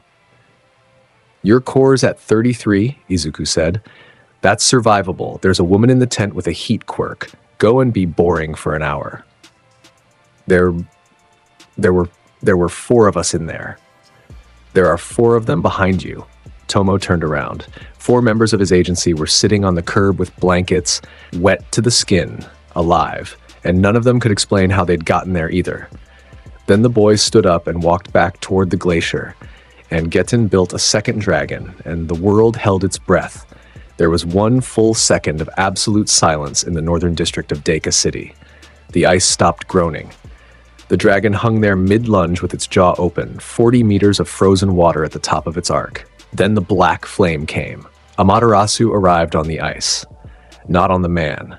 On the weapon, on the thing he had spent 11 years learning to build and the thing he was standing on, and black fire spread through 40 meters of dragon and 11 meters of glacier at a speed that had no relationship to how fire is supposed to move. Ice doesn't stop it. Water doesn't stop it. Getten flooded it. He had 4 blocks of frozen city to work with, and he threw all of it at the flames at once. And the black fire took the offering and got louder. And the dragon came down into the boulevard as steam and ash. And the glacier went from a mountain to a lake to a scorch mark in 11 seconds. And the men standing on it went into the water and were pulled out by heroes who had been losing 4 minutes earlier. Getten stood on the last 4 square meters of his own ice, with the flames coming toward his feet, and the entire architecture of his life gone. And a boy stood in the street below him with one eye closed. "Come down," Izuku said, "or burn on the last piece of it. I don't care which, and I'd like you to notice that I'm giving you the choice, because you never gave one to anybody." He came down. Destro was waiting in the central plaza, in front of the ward tower, with his coat off. He'd been watching it on 11 feeds. He'd seen the fire go around the hospital. He'd seen Trumpet fall in a plaza, and Skeptic's puppets come apart in a corridor, and a glacier become a scorch mark. And he had watched 3 officers and 300 soldiers and 11 years of preparation stop existing over the course of 90 minutes. And what was on Rikiya Yotsubashi's face when Izuku Midoriya walked into that plaza was almost unbearable. It was gratitude. "You came," he said. "You made a city into a hostage. I made a demonstration." His voice cracked at the edges. "And you answered it, and look at what you are. Look at what you did to my army. You are the single most liberated human being alive on this earth, and you know it. And you spend your days in a classroom filling out worksheets for men who put a flag on your file." He spread his arms. "There is no license in the world that gives you what you have. You took it. You took it at 7 years old in a bank lobby, and every day since, and that is my great-grandfather's entire book, and you are the only person who has ever read it correctly." "I've read it," Izuku said. "It's a book about a man who wanted permission to hurt people, and couldn't find anyone to give it to him, so he wrote it himself." Destro's stress went up. You could see it happen. That was the nature of his quirk. It converted his own internal pressure into physical output, and he had spent 14 months building toward a single conversation, and he had just been told what his family's holy text was. His body began to change. Muscle came up through the seams of his shirt and kept coming. His frame went from a large man's to something 4 meters tall and then 6, black and swollen and veined with the output of a nervous system in full revolt, and the plaza's paving stones lifted 11 centimeters off the ground in a ring around him, and the glass in the ward tower behind him went horizontal, every window on 9 floors leaving its frame at once and traveling sideways. "I've been stressed," Destro said, and his voice came out of a chest the size of a car, for 140 years, 4 generations. My great-grandfather died in a hole with his book unread, and his children hunted, and every day of my life I have carried that, and you have all of this, and you give it to a school. He came in at full output. There's a satellite record of it. The pressure wave he generated in that plaza registered on seismographs in 2 prefectures. Concrete lifted. 4 cars in the street went end over end. The paving of an entire city block compressed downward 11 centimeters and then came apart, and the front of the ward tower peeled off in one enormous sheet, and it was objectively the largest single output of destructive force produced by an unassisted human body in the recorded history of quirks. Susanoo's left arm came up. The god unfolded around Izuku in a second and a half. Ribs, torso, shoulders, the head with the horns, 30 meters of orange light standing in a plaza in Deku City, and hanging off its left forearm was an oval of hammered light with no seams in it. The Yada mirror took the pressure wave the way a mountain takes weather. There was no crash. That's what nobody who was there can get over. There should have been a crash, 140 years of accumulated human agony converted into raw force and delivered into a single point. And the sound it made was a low note, one note like an organ pipe being touched, and then the plaza was silent. The mirror's surface moved once. Its density changed, its texture changed. It read the nature of what was hitting it and became the answer to it. And the greatest attack the Meta Liberation Army ever produced ceased to have any properties at all. The dust hung in the air. The paving stones came back down. Destro stood in the ruin of his own plaza, with both arms extended, 6 meters tall, breathing like a bellows, looking at a shield that hadn't creaked. "That's everything," he said. Susanoo faded like a lamp turning down. Izuku Midoriya walked out of the nullified blast zone with his hands out of his pockets and closed the distance in 9 steps. And Destro, who could feel the man's whole approach and had 11 tons of output left in his legs, swung. The Sharingan had read the swing before the muscles fired. Izuku stepped inside the arc. The punch he threw was a right hand, and it landed on the 7th rib on the left side, and there was nothing pretty about it. It started in the floor. It came up through 8 years of a boy standing knee-deep in a cold river at 5 in the morning and through 400 failures on a mountain of garbage, and it landed on a man who weighed 900 kilograms in that moment. 900 kilograms left the ground.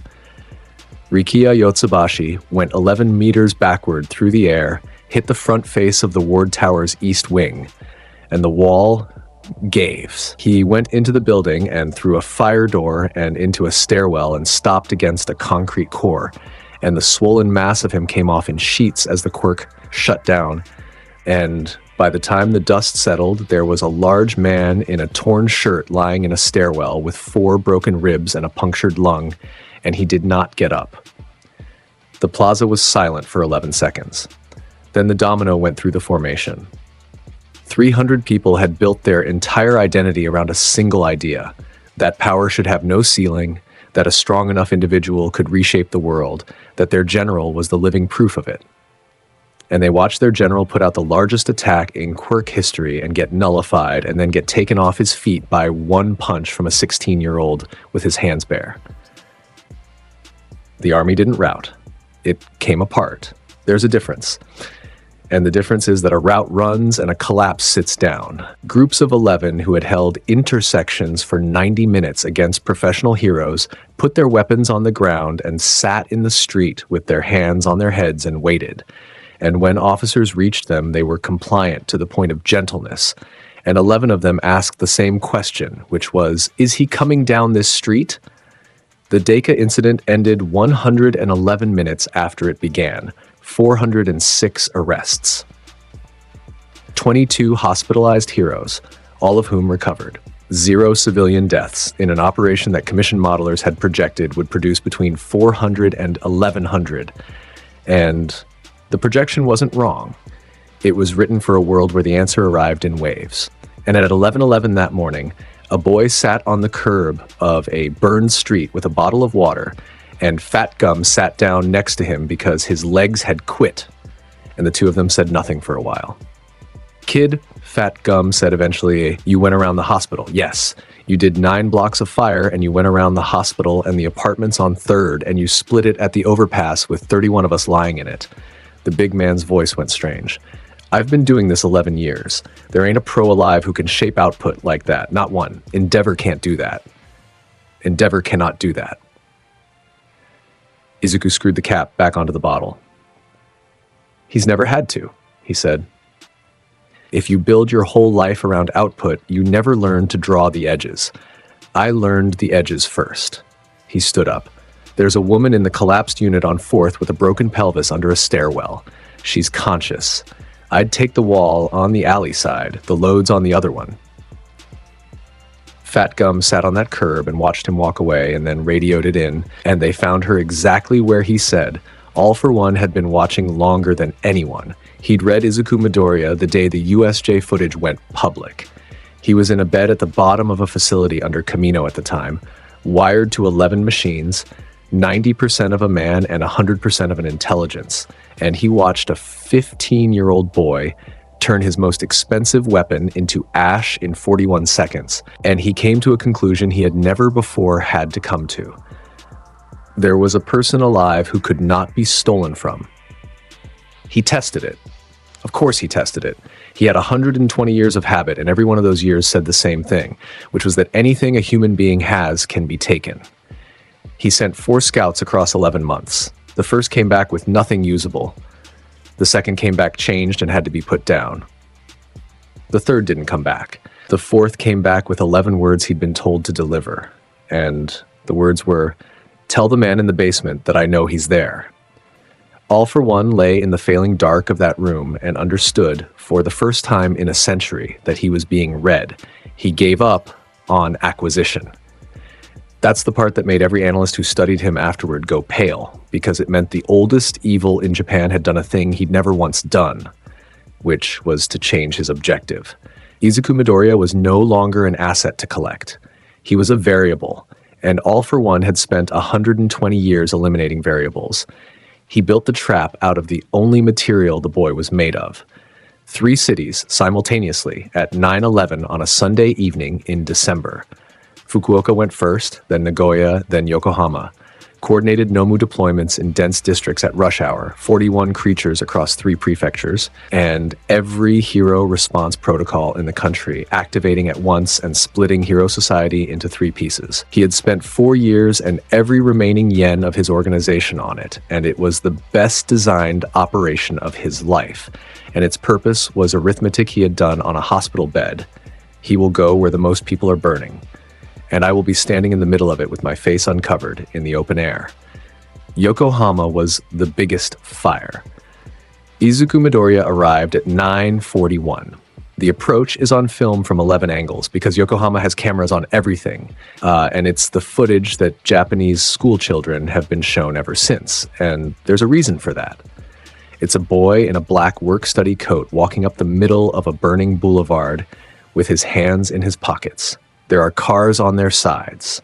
There is a bus in the front window of a bank. There are heroes on the perimeter 400 meters back, overwhelmed, holding a line that has already been passed. Something enormous is screaming 11 blocks north, and the boy is walking, not running. His pace never changes once in the whole 18 minutes of it.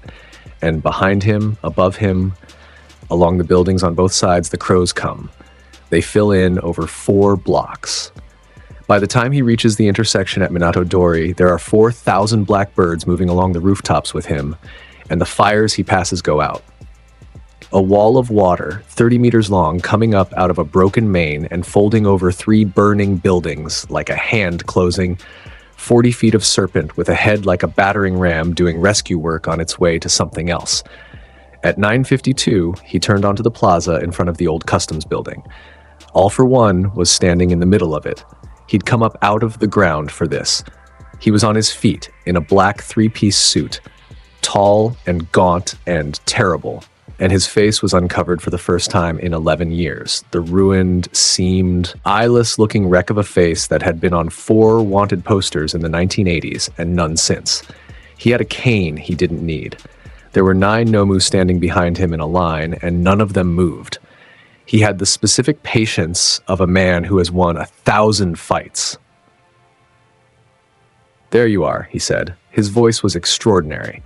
Everyone who ever heard it in person said the same thing, that it was warm and unhurried and pleasant, and that the pleasantness was the worst part. "You took 11 minutes longer than my estimate," All for One said. "I assume you stopped for the fires. I built the fires so that you would stop for them, and you knew that, and you stopped anyway, which tells me you understand what a hostage is and have chosen to be inconvenienced by it. That's fine. That's admirable, even. I'd rather have the version of you that stops. There are 41 Nomu in 3 cities. 39 now. Your colleagues are competent in bulk." He smiled with half a mouth. "Shall we talk? I've been wanting to talk to you for 2 years and 11 months, and I find that nobody talks anymore. Everyone announces. Talk." So he talked, and it deserves to be written down properly because it was the single most dangerous 4 minutes of Izuku Midoriya's life, and there wasn't a fist in it. "You and I are the same category of thing," All for One said. "I want to be clear that I'm not flattering you. Flattery is for men who need something. I'm describing a structural fact." He turned and looked at the burning city with something like fondness.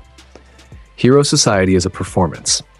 That isn't cynicism, it's stagecraft. And I know because I helped build the stage. I made the first villains anyone was afraid of. I invented the antagonist that a symbol requires. There has never been a hero era in this country that I didn't personally supply the material for." "I know." "Of course you do." He nodded, pleased. "Then you know that underneath the performance there is a real world, and that the real world is run by 4 or 5 people at any given time, and that none of them wear costumes. There are men in a building in Tokyo who voted 5-4 on whether to put you in a room with a lock on the door. Do you know how I know that? because 2 of the 9 work for me and always have. And the reason your file says observation instead of detention is that I preferred it that way. That landed. Izuku's eyes didn't move, but something in the plaza changed, and All for One heard it because he heard everything. "There it is," he said. "That's the first honest thing you've shown me. You hate that. You hate that the thing which saved you from a cell was a favor from me." He came a step closer. "You've been fighting my organization for 2 years, and you've never once had to consider that the framework you keep declining to join is already mine. The commission is mine at 2 seats. 3 prefectural boards are mine. I don't need the league anymore, boy. You took the league, and it cost me an afternoon, and I let you have it because Tamura was a hypothesis, and hypotheses are cheap. He was a child when you took him. He was 4, and he was crying in a street, and every adult who walked past him that day chose otherwise." The old man's voice never lost its warmth. "I picked him up. That's the whole indictment, isn't it? That I'm the only one who picked him up." He let that sit. "You would have gotten to him at 4, you told a hollow man in a warehouse. I believe you. That's the difference between us, and it's the only one, and it isn't a moral difference. It's a timing difference." He stopped 4 meters away.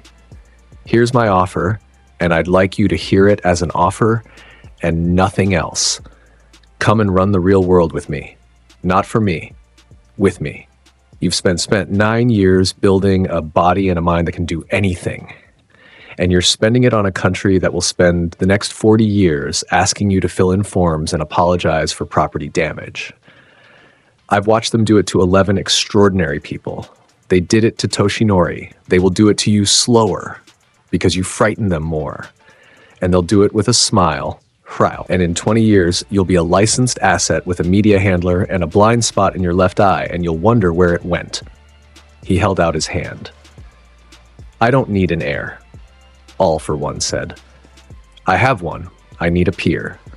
I have been alone in this for 120 years, and I am telling you honestly, without condescension, that you are the first person I have ever met whom I would rather talk to than absorb.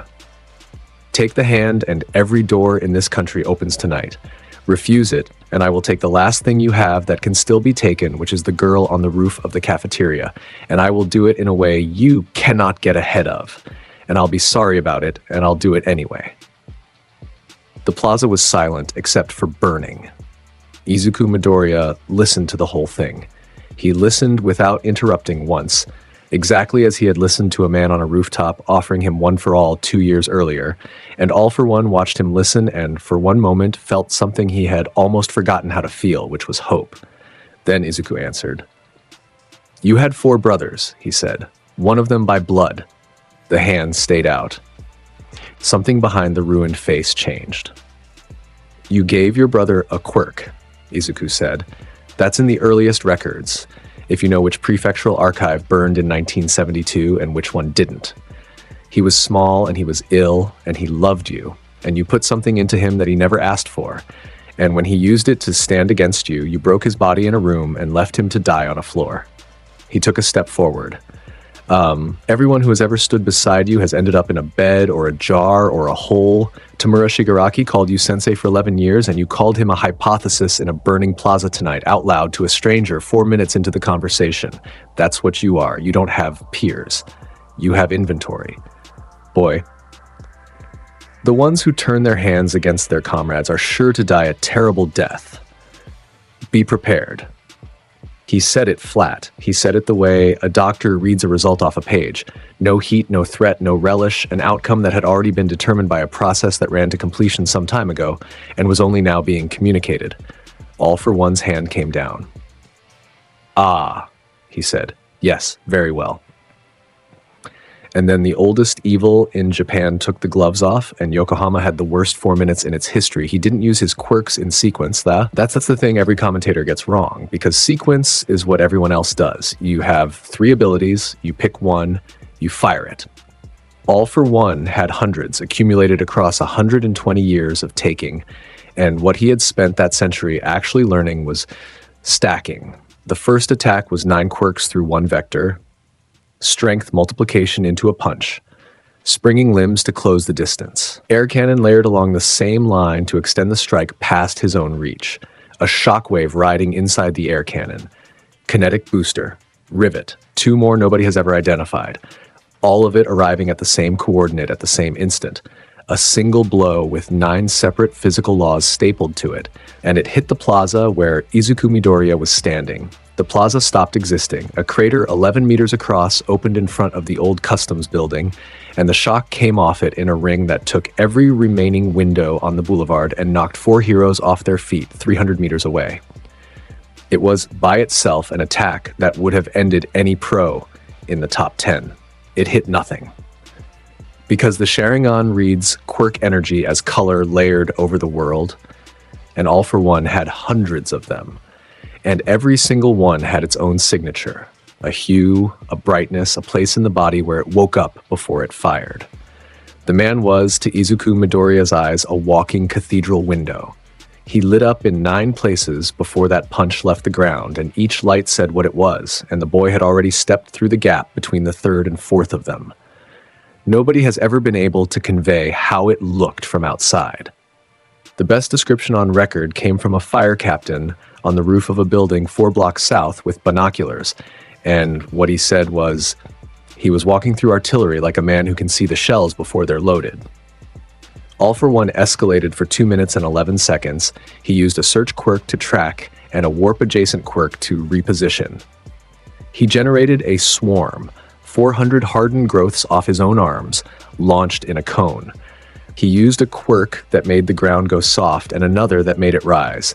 He filled the boulevard with hardening foam and set it alight with something that had once belonged to a man in Osaka. He brought 2 of the Nomu in as a hammer and anvil and used a strength quirk on both of them at once. Izuku moved through all of it. He broke the first Nomu's spine at the base with a strike delivered while stepping past it.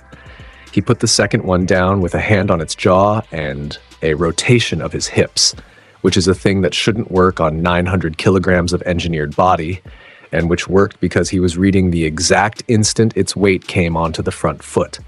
He passed through the growth swarm on an angle that had 11 centimeters of clearance in it and never once altered his pace, and the foam couldn't hold him because he was on the other side of it before it set. And the burning ground meant nothing to a boy who had been standing in fire since he was 8 years old. And he was closing. That was what changed the old man's face. Not the misses, the approach. Every 4 seconds the distance was smaller, and All for One had spent a century learning that distance was a thing you could always buy, and he was running out of currency. "You're reading them," he said. There was something almost like delight in it, and something underneath the delight that hadn't been there before. "You're reading them individually. How many can you see?" "All of them." "That's not..." He stopped. Recalculated. That was the moment, according to every analysis since, that All for One made his single strategic error of the night, and the error was that he decided range was the answer. Then let's remove the question. He went up. A flight quirk, a springing quirk, and a kinetic booster took him 40 meters into the air over Minato Dori and put him on the roof of the customs building, and then he began to gather. Everyone in Yokohama felt it. There's a term for it now in the literature, a convergent draw, and All for One is the only person who has ever performed one. He pulled from 111 quirks at once and funneled every one of them into a single vector down his right arm. Heat, force, light, radiation, kinetics, pressure, and 90-some others, layered like the strata in a cliff face, held together by nothing but 120 years of practice. The air around his arm went white. There is a version of tonight, All for One called down, and his voice was still warm, where I would have preferred the conversation. I want you to know that. He fired. The beam that came off the customs building roof was 11 meters across at its base, and it was, by the National Institute's later modeling, the single largest sustained energy discharge ever produced by a human being. It took out the boulevard. It took out 4 buildings on the far side of the plaza. It turned the asphalt into glass in a strip 140 meters long, and it was aimed at one 16-year-old boy standing in a crater. Susanoo came up, 40 meters of it, then 45, then 50. It came out of him in a flood, ribs, torso, shoulders, the horned head, an armored god of burning orange light, standing in the middle of a burning city with a boy at the center of its chest, and the ground under it crushed downward, and the fires within 11 meters of it went out because the chakra pressure took the air. And the god raised its left arm, and in that arm was a mirror. The Yata mirror took the beam. It took it for 11 seconds, which is the longest any single exchange in that fight lasted. And it is the 11 seconds that made 3 separate physics departments hold emergency seminars. Because the mirror didn't block it. Blocking is what a wall does. And a wall in front of that beam would have become vapor in 1/100th of a second. What the mirror did was read layer by layer in real time, its surface shifting as each stratum of the discharge arrived, changing texture to answer heat, changing density to answer kinetics, changing composition to answer radiation, one after another, 111 quirks arriving in a stack, and each one meeting a shield that had already become its opposite. Nothing splashed, nothing rebounded. The beam went into that oval of hammered light and came out the other side as absolutely nothing at all. And behind Susanoo, the buildings that should have been erased stood untouched, and 400 people sheltering in a subway station beneath the plaza survived because of 11 seconds of a mirror doing what mirrors do. The beam broke off. All for One stood on the roof of the customs building with his right arm smoking and his suit gone at the shoulder, and he looked down at 50 meters of God holding a shield that hadn't creaked, and Izuku Midoriya's right eye opened. The world held its breath. There was 1 full second of total silence over Yokohama. The fires stopped roaring. The sirens were still going 4 blocks away, and nobody in the plaza heard them. Then Amaterasu ignited on All for One's arms. He had prepared for fire. He was, at that moment, carrying 11 heat resistance quirks, 4 regeneration quirks, including taking off a woman in 1996, whose body had regrown a severed spine in 9 minutes, and durability enhancements stacked 6 deep. He had survived a napalm strike in 1984. He had walked out of a foundry. The black flame arrived on his forearms, and it didn't care. It went through the heat resistance without slowing, because the resistances were built to answer temperature, and Amaterasu isn't temperature. It's a verdict wearing temperature as a coat. It reached the durability layer and used it. And then the regeneration quirks activated, all 4 of them, exactly as designed, producing new tissue at a rate of thousands of cells per second. The fire ate every one of them faster than they arrived. That's the sound Yokohama remembers, not the beam. The sound of a man discovering that his healing has become fuel. Because All for One's arms regrew and combusted and regrew and combusted 9 times in 6 seconds, each regeneration coming faster and each one feeding a flame that had no relationship with mass or material, and his quirks began to go out one by one as the flame worked backward into the arsenal itself. And All for One's voice changed. It had been warm for 120 years. It had been warm through 4 wars and 11 betrayals and a decade wired to machines. And on the roof of the old Yokohama Customs building, it came apart in the middle of a word, and what came out instead was old and thin and afraid, and it said something nobody expected. Yoichi. He said it in the flame, with 100 years of stolen power going out inside him like lights in a building at closing time, and the 4,000 crows sitting on every surface of that plaza heard it, and so did the boy in the chest of the god. Izuku Midoriya stepped inside the burning. Susanoo moved with him, 1 step, and the plaza floor split from the crater to the customs building, and the god's right hand came up with a gourd hanging off a spectral chain, and out of the gourd came a blade with no edge and no weight, a length of purple light writhing along itself like a rope pulled straight. All for One saw it coming. He had 11 quirks left, and he used 4 of them, and none of them mattered, and at the very end he stopped using them, and he stood on a burning roof, arms gone, 120 years old, and looked up. "You would have been magnificent," he said. "So would he," Izuku said. "You broke him on a floor." The Totsuka blade descended. It made the sound of a page turning in an empty room. All for One stopped. His body went perfectly still, upright on a roof with the black fire going out around him, and the expression on his face froze into the last thing that had been on it, and it wasn't rage and it wasn't hatred. It was a very old man's confusion, mouth slightly open, eyes wide, the face of somebody who has been shown a bill he genuinely believed had been written off. Then he faded. Something behind the ruin of him came loose and went up the blade in a long draw, and it took 11 seconds, which is longer than anything else the sword ever pulled, because there was a great deal in there.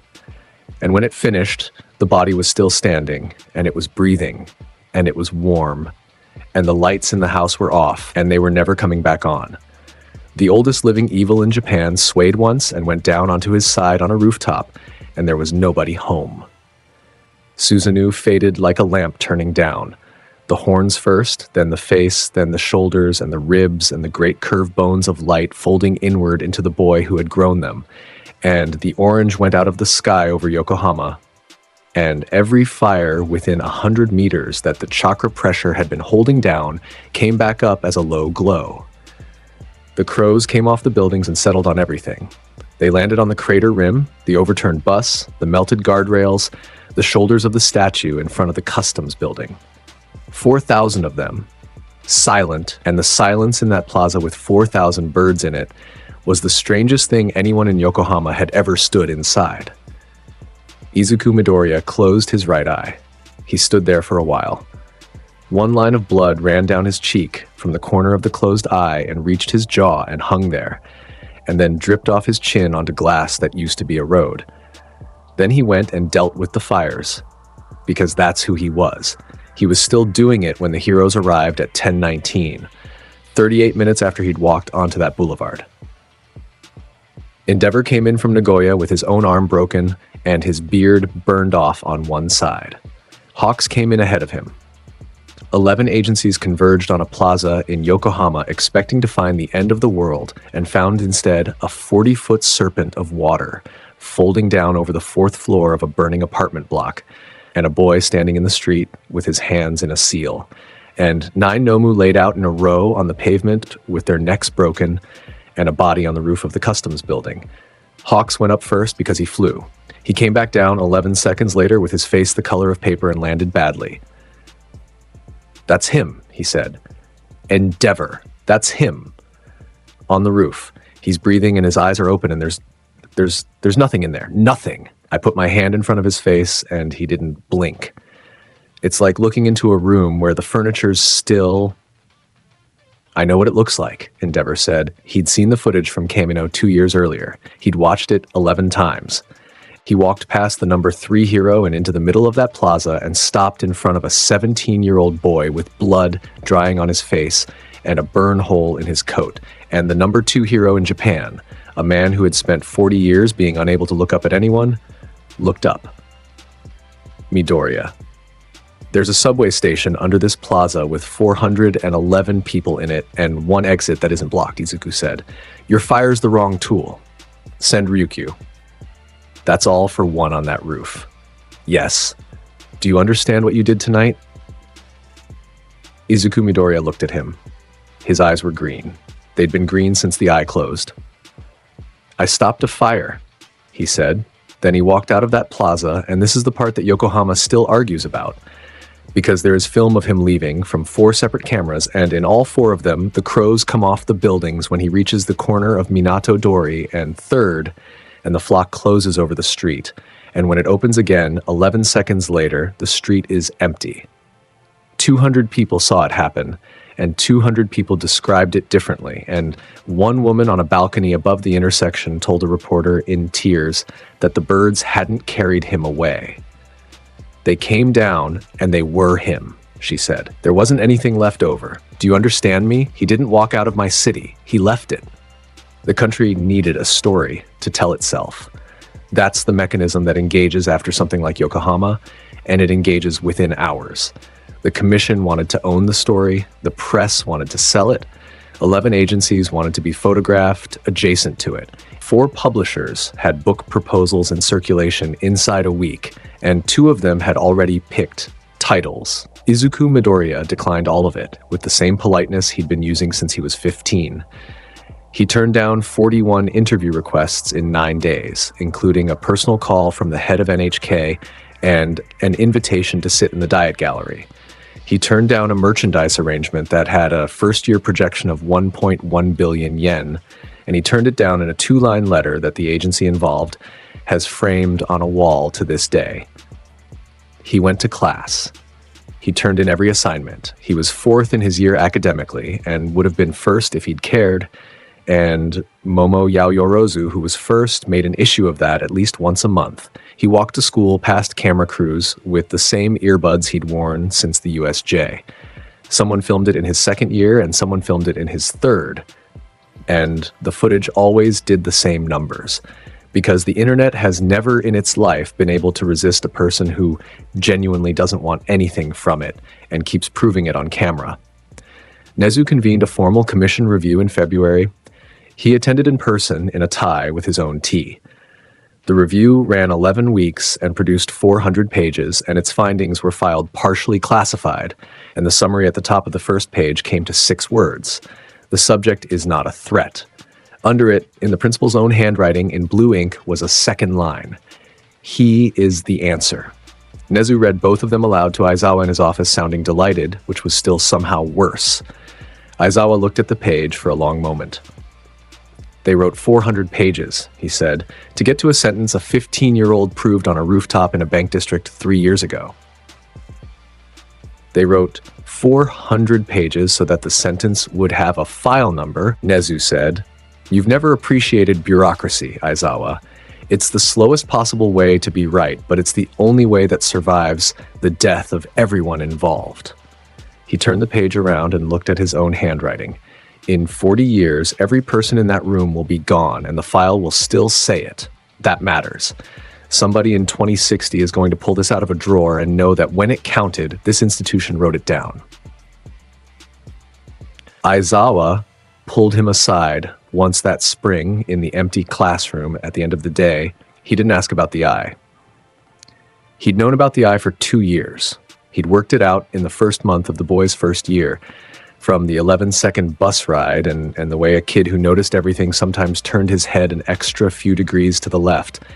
And he'd never once asked, because in a hallway after a battle trial, they'd made an arrangement about ceilings, and Izuku had told him he'd say something when it became relevant to the work. The year had proven him right. Aizawa never asked again. What he asked instead was one question. When it's finished, he said, and it will be finished, because these things always are. What do you want? Izuku Midoriya thought about it for a while. I want to be bored, he said. Aizawa nodded once and let him go, and then sat down at his own desk in an empty classroom and put his knuckles into his eye for a moment.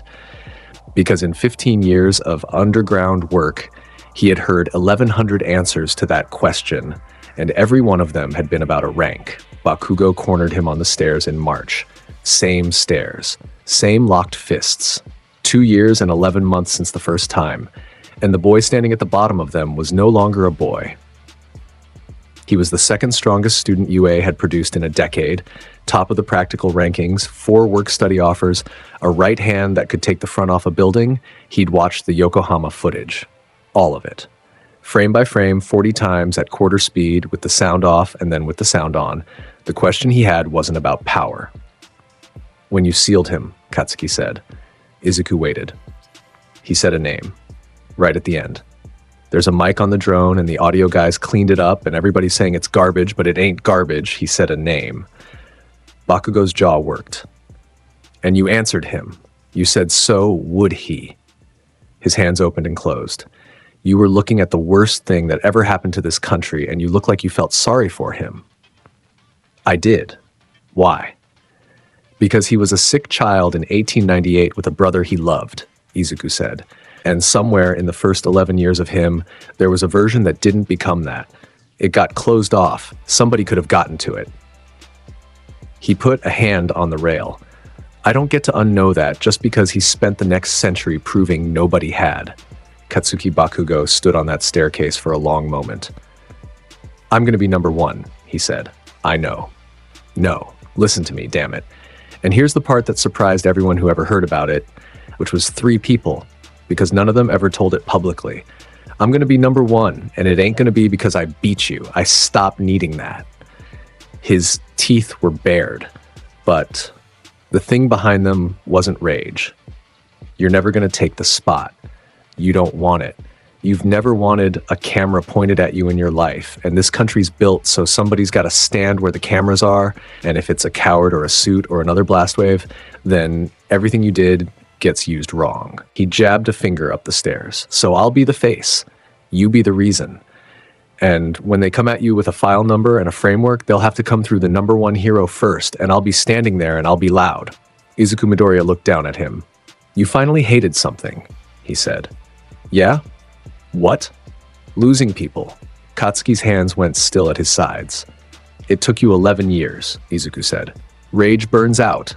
And you've been running on something steadier for 2 of them, and I noticed the week you stopped shouting at Kirishima. He came down 2 steps and stopped level with him. It won't make you happy, Katsuki. It'll make you useful for 40 years, and it'll cost you sleep, and one day somebody will be alive because you were loud in the right room. That's the worst pep talk I've ever heard. You didn't ask for a pep talk.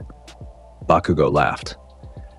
It came out of him ugly and short and genuinely surprised, and it was the first time in 9 years that the 2 of them had made a sound in the same place at the same time that wasn't a warning. Whatever, he said, and shoved past him up the stairs and then stopped 4 steps up without turning around. Oi, Midoriya. Yes, that place. The red sky. His shoulders were rigid. I go back there sometimes, in my head. Not I ain't complaining, I'm just saying it. He rubbed the back of his neck hard. Hour 19. The ceiling and the woman. That was your mom, wasn't it? Izuku didn't answer. Yeah, Katsuki said. Thought so. He went up the stairs.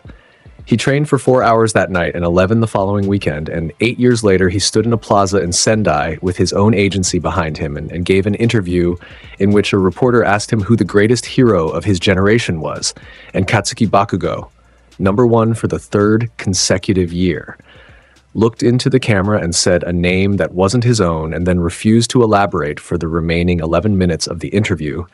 Todoroki found him in the library in April. He didn't ask a question. He came and sat down across the table and set his bag down and sat with it for a minute the way he sat with everything. 14 months ago, he said, you told me my mother didn't scar me to make me into a monument. I remember. I go every Sunday. Shoto Todoroki turned his cup around on the table. Every Sunday for 14 months. The first 4 times I couldn't finish a sentence. She's better than she was. She's going to be out in a year, maybe. She has a garden in the courtyard there, and she made me plant something in it, and it died, and she made me plant another one. He looked up. She asked about you. In November, she'd seen you on television, and she asked me who the tall boy was, and I said he was my friend. And I want you to know I hadn't decided to say that before I said it. It just came out in the correct order. Izuku closed his book. Tell her the tall boy says her son has excellent manners, he said, and that he plants things badly, and that he keeps trying. Todoroki Shoto sat in the UA library at 4 in the afternoon and had to put a hand over his mouth for a second, and then he nodded, and then the 2 of them studied for an hour without talking, which was the most either of them had ever gotten out of a friendship. Momo Yaoyorozu graduated first in her class, which surprised nobody at all. She gave the valedictory address. It ran 9 minutes and 11 seconds, and it was, by general agreement, 4 minutes too technical, and it contained a slide, and she'd made the slide herself, and 18 classmates cried anyway. What surprised people was the note she found on her desk on the last day. It was folded into eighths. That's how she'd always folded her blueprints, first year, in a prep room, and on a rock, and in a command tent. And there was only one person on Earth who would have known to do that, and she had to sit down before she opened it. There were 2 lines inside in handwriting that was unnervingly clean for someone who had grown up in a decade of combat training. You checked your work 3 times on the closing paragraph. You were right on the second check, the way you always are. I have a project. It runs about 60 years. Come and build the impossible parts. I Momo. Yaoyorozu sat at a desk in an empty classroom in a school she was finished with, holding a piece of paper, and laughed until she had to hold on to the edge of the table. She wrote 3 words on the back of it in red pen and left it in his shoe locker, and she never told anyone what they were. and he kept that piece of paper in a book about optic nerve degeneration for the rest of his life. The commission cleared his full hero license at 17 years and 4 months, which had never been done and hasn't been done since. There was a ceremony. It was held in the Great Hall of the Commission building in Tokyo with 400 guests, 11 cameras, the Minister of Public Safety, and a stage with a podium on it and his name printed on a card. He didn't attend. He sent a letter, and the letter was read aloud from that podium by a woman with gray at her temples who had once argued 5-4 in a closed room that a boy who asked for nothing should be trusted with everything. And her voice broke on the second sentence, which she has always denied. It was 3 sentences long. Thank you for the license. I would have kept working without it. I think you know that, and I'd rather you gave it to me anyway, because it means this country decided in writing that it would rather have me inside the room than outside it. And that decision belongs to you, and it was a brave one. Use it as the precedent. There's a girl in Osaka with white hair who is going to need the paperwork to already exist. 400 people in a hall in Tokyo stood up. He wasn't there to see it. He was, at that hour, sitting on the floor of a rehabilitation ward in Osaka with a 7-year-old girl who had been out of a basement for 11 months, holding a colored pencil, being told with great firmness that he had drawn the cape wrong. "It's too straight," Eri said. "Capes are straight. They move." She took the pencil out of his hand with the confidence of a child who had learned in under a year that she was allowed to. "Give it here. You do the man and I'll do the cape, because you can't do capes. I've been drawing capes since I was 7 years old. And they're all too straight," Eri said, and Izuku Midoriya laughed, and a nurse in the corridor outside stopped walking, because in 11 months of that boy visiting every Thursday, she had never once heard that sound come out of him.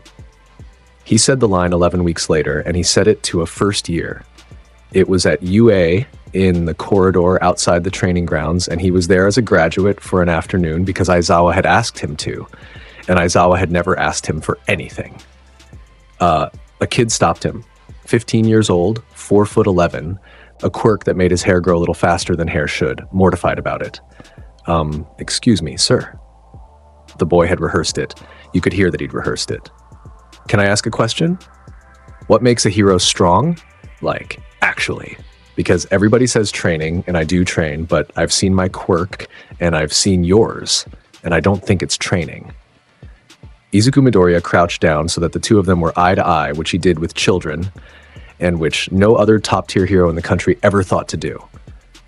"The measure of a shinobi is not how he lives," he said, "but what he protects." The boy blinked at him. "I don't know what a shinobi is," he said. "Neither did I," Izuku said. The word arrived with the eyes. "I've had 10 years to think about it, and I've decided it means a person who works where nobody's looking." He stood up. "You asked the right question, and you asked it out loud to somebody taller than you, which is the difficult part. Keep going. Your hair's fine." He is 31 now, and he holds a rank nobody has ever been able to publish, and he has never given an interview. But that's not where this ends. It ends on a rooftop in Musutafu at 11 at night, in the September after he turned 17. An unremarkable roof, 6 floors up, above a laundromat and a shop that sells rice crackers, 4 blocks from the bank where the ceiling came down. He's sitting on the parapet with his legs over the edge, elbows on his knees. The city is spread out underneath him in orange and white. Trains crossing the middle distance, a road that never fully sleeps. There's a can of coffee beside him that has gone cold because he opened it 40 minutes ago and forgot about it. There's no mission. There's nobody in a chair. There isn't a single thing burning within 11 kilometers of him. And he's checked, because he always checks, and then he made himself stop. The crows are with him. They're on the parapet on both sides, on the air conditioning housing, on the rail of the fire escape, on the roof of the building across the street. Hundreds of them, settled, wings folded, making the small sounds birds make when nothing is required of them. And his eyes are green. That's the version the world almost never got. Not the red, not the pinwheel, not the black flame or the god of orange light, or the sword with the eternal dream inside it. Emerald green. in the face of a 17-year-old with lines under his eyes that no 17-year-old should have earned, looking at a city that has no idea he's up there. The measure of a shinobi is not how he lives, but what he protects. That's the whole of him. That's the sentence you could carve into the base of a statue that he'd never allow anyone to build. 9 years, 4 Mangekyō techniques, 11% of the sight in his left eye traded away forever, a warehouse in Kamino, a basement in Osaka, a plaza in Deika, a burning boulevard in Yokohama, and none of it was ever about being the strongest thing in the room. He was the strongest thing in every room he entered from the age of 7, and it never once interested him. He only ever came to move the ceiling off somebody. And here's the last thing, and it's small, and you should carry it out with you. Every night of his life, at 9/11, wherever he is, in a dorm room, in an agency office, in a command tent, on a rooftop in the rain, Izuku Midoriya calls his mother. It rings twice. He asks about her back. She lies about her back. He tells her about his day, and he leaves out most of it, and she knows he's leaving out most of it, and she lets him because that arrangement was made in a hospital room a decade ago, and neither of them has ever renegotiated it. And when he hangs up, he opens a notebook. It's the 14th one. The first 13 are in a box under his bed in Musutafu, and the first of the 13 has burn marks on the cover and a boot print on page 9, and he has never once thrown it away. He turns to a fresh page. He puts the pencil down. And in the middle of a city he has spent his entire life holding up with both hands, a 17-year-old boy with green eyes and 4,000 crows sitting around him in the night draws a cape. It's too straight, it always is. He keeps drawing it anyway. The Hero Roster. A massive salute to the legends backing this journey. Your support is what keeps the momentum at an all-time high and the dream moving forward. You guys are the absolute best. Pro Heroes. The elite front line, stepping up and setting the pace for the whole community. DA, Fire 05. Symbol of peace. The pillars of the community, the titans who keep our foundations solid and the hype at an all-time high. Alexander Igarza, That Guy Miso, Deck, Lydell Scott Jr., James Martin, Victor Laroux, Rune Brokstad, Ariuse Bryant, Jonah Wheeler, T-Mac, XXHJRX3A7XX, Hyperbeams, Michael Murphy, Grand Region Kell, Sin Hunter, Logan Bland, Alexander Johannes, Alex Morgan, Ray Various, That Other Guy Too, Chad Reynolds, T. Mackie 68 Rimuru, A. Zetros, Dweller of the Deepest Depths, Lone Wolf, Jacob Ropes, Bully Maguire Shadow, Rathakit Thitiratnun Thakul, Neostar Productions, Asael Cardenas, Shaquan Simmons, Thunder, Sunawin 631, Elijah Saunders, Peter Hamilton, Freddie Rose, Omega, Akuma Noakami, Remorsefuls, Blackvein, Joshua Hedrington, Aaron Abercrombie, Drift SK8ER, Corey Tokars, Jan, Devin Black, Crow, Joe Bros, Ray Von Crimson River, Dante Alastor, Adam Yonkers, Blood Saints, Donna Cafe, Zeph, KC, Howie 60, Ignacio. Hope of the universe, the ultimate guardians, celestial tier supporters whose impact literally shines across the galaxy. Void Rot, Chaos Umbre, Noroi Uzumaki Uchiha, Tyshawn Palmer, Coldbane 4, The Maniac 563, Debs, L.S. Morningstar, Marl, Spintown, I Shoot X50, Greg Green, James, Q Honyen Thompson, Juan, and Zeno KJ. Thanks for watching all the way to the end. If this story about Izuku Midoriya and the power he carried hit you the way it should, make sure you hit that subscribe button and turn on notifications. More massive what-if stories are coming. Stay locked in.